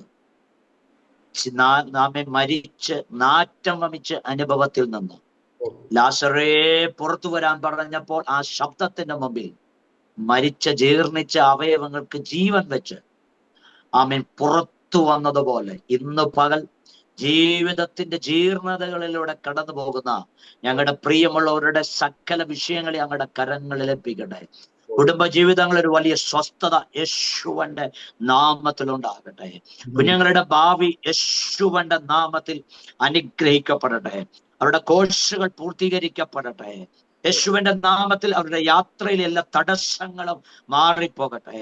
ചില നാളുകളായി കിടപ്പ് രോഗിയെ പോലെ കിടത്തിയ എല്ലാ രോഗാത്മാക്കളും, ആ ശരീരത്തിലെ മുഴകള്, ആമേൻ ശരീരത്തിലുണ്ടായ പല സ്കിൻ ഡിസീസസുകള് യേശുവിന്റെ നാമത്തിൽ അഴിഞ്ഞു മാറാൻ ഞങ്ങൾ കൽപ്പിക്കുകയാണപ്പാ. നിന്റെ ജനം യേശുവിന്റെ നാമത്തിലുള്ള സൗഖ്യം അനുഭവിക്കേണ്ടതിനായി ഞങ്ങൾ ദൈവത്തോട് പ്രാർത്ഥിക്കുന്നു. അവിടുത്തെ അടിപ്പിണരാൽ സൗഖ്യം വന്നിരിക്കുന്നു എന്ന വചനത്തിനായി സ്തോത്രം. അങ്ങ് തന്റെ ജനത്തെ തൊട്ട് തന്റെ ജനത്തോട് ഞങ്ങളോട് കർത്താവെ അസാധാരണമായ ദയ അങ്ങ് കാണിച്ചതിനായി സ്തോത്രം. ആ സാമ്പത്തിക ഞെരുക്കങ്ങൾ മാറിപ്പോകട്ടെ അപ്പ, ആ ഭയങ്ങൾ മാറിപ്പോകട്ടെ അപ്പ, ആ മാനസിക സംഘർഷങ്ങൾ മാറിപ്പോകട്ടെ അപ്പ. അങ്ങയുടെ ആ കൃപയുടെ പുതപ്പ് കൊണ്ട് തന്റെ ജനത്തെ അങ്ങ് പൊതിയണമേ അപ്പ. യേശുവിന്റെ സാന്നിധ്യം കൊണ്ട് കരം പിടിച്ച് ദൂതന്മാരിറങ്ങി വന്ന് അവരുടെ ജീവിതത്തിന്റെ എല്ലാ അനുഭവങ്ങൾക്കും മാറ്റം വരുത്തി ദൈവം അവരെ അനുഗ്രഹിക്കണമേ. ഈ ആരോമ TV പ്രേക്ഷകരെ ദൈവകരങ്ങളിൽ ഞങ്ങൾ ഒരുമിച്ച് ഏൽപ്പിച്ച് ആമേൻ യേശു ക്രിസ്തുവിന്റെ നാമം ചൊല്ലി ഞങ്ങൾ അനുഗ്രഹിക്കുന്നു അപ്പ. അങ്ങ് കൃപ പകരുന്നതിനായി സ്തോത്രം. ഈ ആമേൻ ഈ TVയെയും അതിന്റെ പ്രവർത്തനങ്ങളെയും കർത്താവ് അനുഗ്രഹിക്കും. യേശു ക്രിസ്തുവിൻ നാമത്തിൽ തന്നെ ആമേൻ, ആമേൻ, ആമേൻ. ഒരിക്കൽ കൂടെ കർത്താവിന്റെ ദാസനെ എനിക്ക് തന്ന അവസരത്തിന് നന്ദി. God bless. താങ്ക് യു കർത്താവിന്റെ ദാസൻ അഭിലാഷ്. ഇത്രത്തോളം സമയം അനുഗ്രഹിക്കപ്പെട്ട ജീവിതാനുഭവം, ദൈവം നടത്തിയ അത്ഭുതകരമായ വഴികളെയും കുറിച്ച് ദൈവനാമ മഹത്വത്തിന് വേണ്ടി പ്രേക്ഷകരോടൊപ്പം പങ്കുവയ്ക്കുവാൻ സമയം വേർതിരിച്ചതിന് കർത്താവിൻ്റെ ദാസനോടും കുടുംബത്തോടും ഉള്ളതായ നന്ദിയും സ്നേഹവും ഇത്തരണത്തിൽ അറിയിക്കുന്നു. ദൈവമായ കർത്താവ് സൗഖ്യം, ആരോഗ്യം, ദീർഘായുസ്സ് തരട്ടെ. ശക്തമായി കർത്താവിൻ്റെ വേലയ്ക്ക് വേണ്ടി പിന്നെയും ചുമൽ കൊടുക്കുവാൻ കർത്താവ് ഉപയോഗിക്കട്ടെ എന്ന് ആശംസിക്കുന്നു, പ്രാർത്ഥിക്കുന്നു. ആമേൻ. ഞങ്ങൾ കേട്ടുകൊണ്ടിരുന്നതായ ഓരോ പ്രേക്ഷകർക്ക് വേണ്ടിയും ഞങ്ങൾ ദൈവത്തിൽ പ്രാർത്ഥിക്കുന്നു. നിങ്ങൾ വ്യാപരിക്കുന്ന ദൈവീയ ജീവൻ, ദൈവീയ സൗഖ്യം, ആമേൻ, അത് നിങ്ങൾക്ക് ദൈവം അവകാശമായി തന്നതാണ് എന്ന് നിങ്ങൾ തിരിച്ചറിഞ്ഞ് നിങ്ങൾ കർത്താവിലും കർത്താവിൻ്റെ വചനത്തിലും ആഴമായി വിശ്വസിക്കൂ. അതിനെ പിന്തിരിപ്പിക്കുവാൻ, തെറ്റിദ്ധരിപ്പിക്കുവാൻ വരുന്ന എല്ലാ ചിന്താഗതികളിൽ നിന്നും നിങ്ങൾ അതിജീവിച്ച് മുന്നോട്ട് യാത്ര ചെയ്യുവാൻ കർത്താവ് നിങ്ങളെ സഹായിക്കും എന്ന് ഞാൻ പൂർണ്ണമായി വിശ്വസിക്കുന്നു. ആകയാൽ ഇത്രത്തോളം സമയം ഞങ്ങൾ ശ്രമിച്ചുകൊണ്ടിരുന്ന എല്ലാ പ്രേക്ഷകരും ദൈവം അനുഗ്രഹിക്കട്ടെ എന്ന് ആശംസിക്കുന്നു. നിങ്ങൾക്ക് നിങ്ങളുടെ വിലയേറിയ അഭിപ്രായങ്ങളും നിർദ്ദേശങ്ങളും കമൻറ്റ് ബോക്സിൽ രേഖപ്പെടുത്താനുള്ള അവകാശമുണ്ട്. നിങ്ങളുടെ പ്രിയപ്പെട്ടവർക്ക് ഈ വീഡിയോ നിങ്ങൾ പരമാവധി ഷെയർ ചെയ്ത് കൊടുക്കൂ. അവരെല്ലാവരും കേട്ട് അനുഗ്രഹിക്കപ്പെടട്ടെ. മാത്രമല്ല, നിങ്ങളുടെ വിലയേറിയ അഭിപ്രായങ്ങളും നിർദ്ദേശങ്ങളും സ്ക്രീനിൽ കാണുന്ന വാട്സപ്പ് നമ്പറിൽ ഞങ്ങളെ അറിയിച്ചാൽ ഞങ്ങൾ നിങ്ങൾക്ക് വേണ്ടി പ്രാർത്ഥിക്കാം. നിങ്ങൾക്ക് നിങ്ങളുടെ വിഷയങ്ങൾ ഞങ്ങൾ ദൈവത്തിന് ഇടിവിൽ വെച്ച് പ്രാർത്ഥിക്കുമ്പോൾ അത് നിങ്ങൾക്കൊരു വിടുതലായിത്തീരും. അടുത്ത അനുഗ്രഹിക്കപ്പെട്ട ഒരു അനുഭവ സാക്ഷ്യവുമായി വീണ്ടും കാണുമ്പോഴേയും എല്ലാ പ്രിയപ്പെട്ടവർക്കും good bye. God bless you all. ആമേൻ. ഓർമ്മയുടെ മനോരഥത്തിൽ മായാത്ത ഓർമ്മയ്ക്കായി അരോമ മാട്രിമോണിയിൽ നിന്നും ജീവിത പങ്കാളിയെ കണ്ടെത്തൂ. നിങ്ങൾ ഒരു ക്രിസ്തീയ ജീവിത പങ്കാളിയെ അന്വേഷിക്കുകയാണോ? അതോ മക്കൾക്ക് അനുയോജ്യമായ ഒരു തക്ക തുണയ്ക്ക് വേണ്ടി പ്രാർത്ഥിക്കുന്ന വ്യക്തിയാണോ? എങ്കിൽ അരോമ മാട്രിമോണി നിങ്ങൾക്ക് വേണ്ടിയാണ്. ഇന്നു തന്നെ സൗജന്യമായി രജിസ്റ്റർ ചെയ്യൂ. അരോമ മാട്രിമോണിയുടെ പ്രത്യേകതകൾ: രജിസ്ട്രേഷൻ തികച്ചും സൗജന്യം. ലോകത്തെവിടെയുമുള്ള അനുയോജ്യമായ ക്രിസ്തീയ ജീവിത പങ്കാളിയെ തിരഞ്ഞെടുക്കാം. വിവാഹം നടക്കുന്നതുവരെ സർവീസ് ലഭിക്കുന്നു. ഏറ്റവും ചെറിയ പാക്കേജുകളും തിരഞ്ഞെടുക്കാം. അരോമ മാട്രിമോണി നിങ്ങൾക്കായി ഒരുക്കുന്നു വിവാഹം പരമാനന്ദം. Email aroma matrimony2020@gmail.com.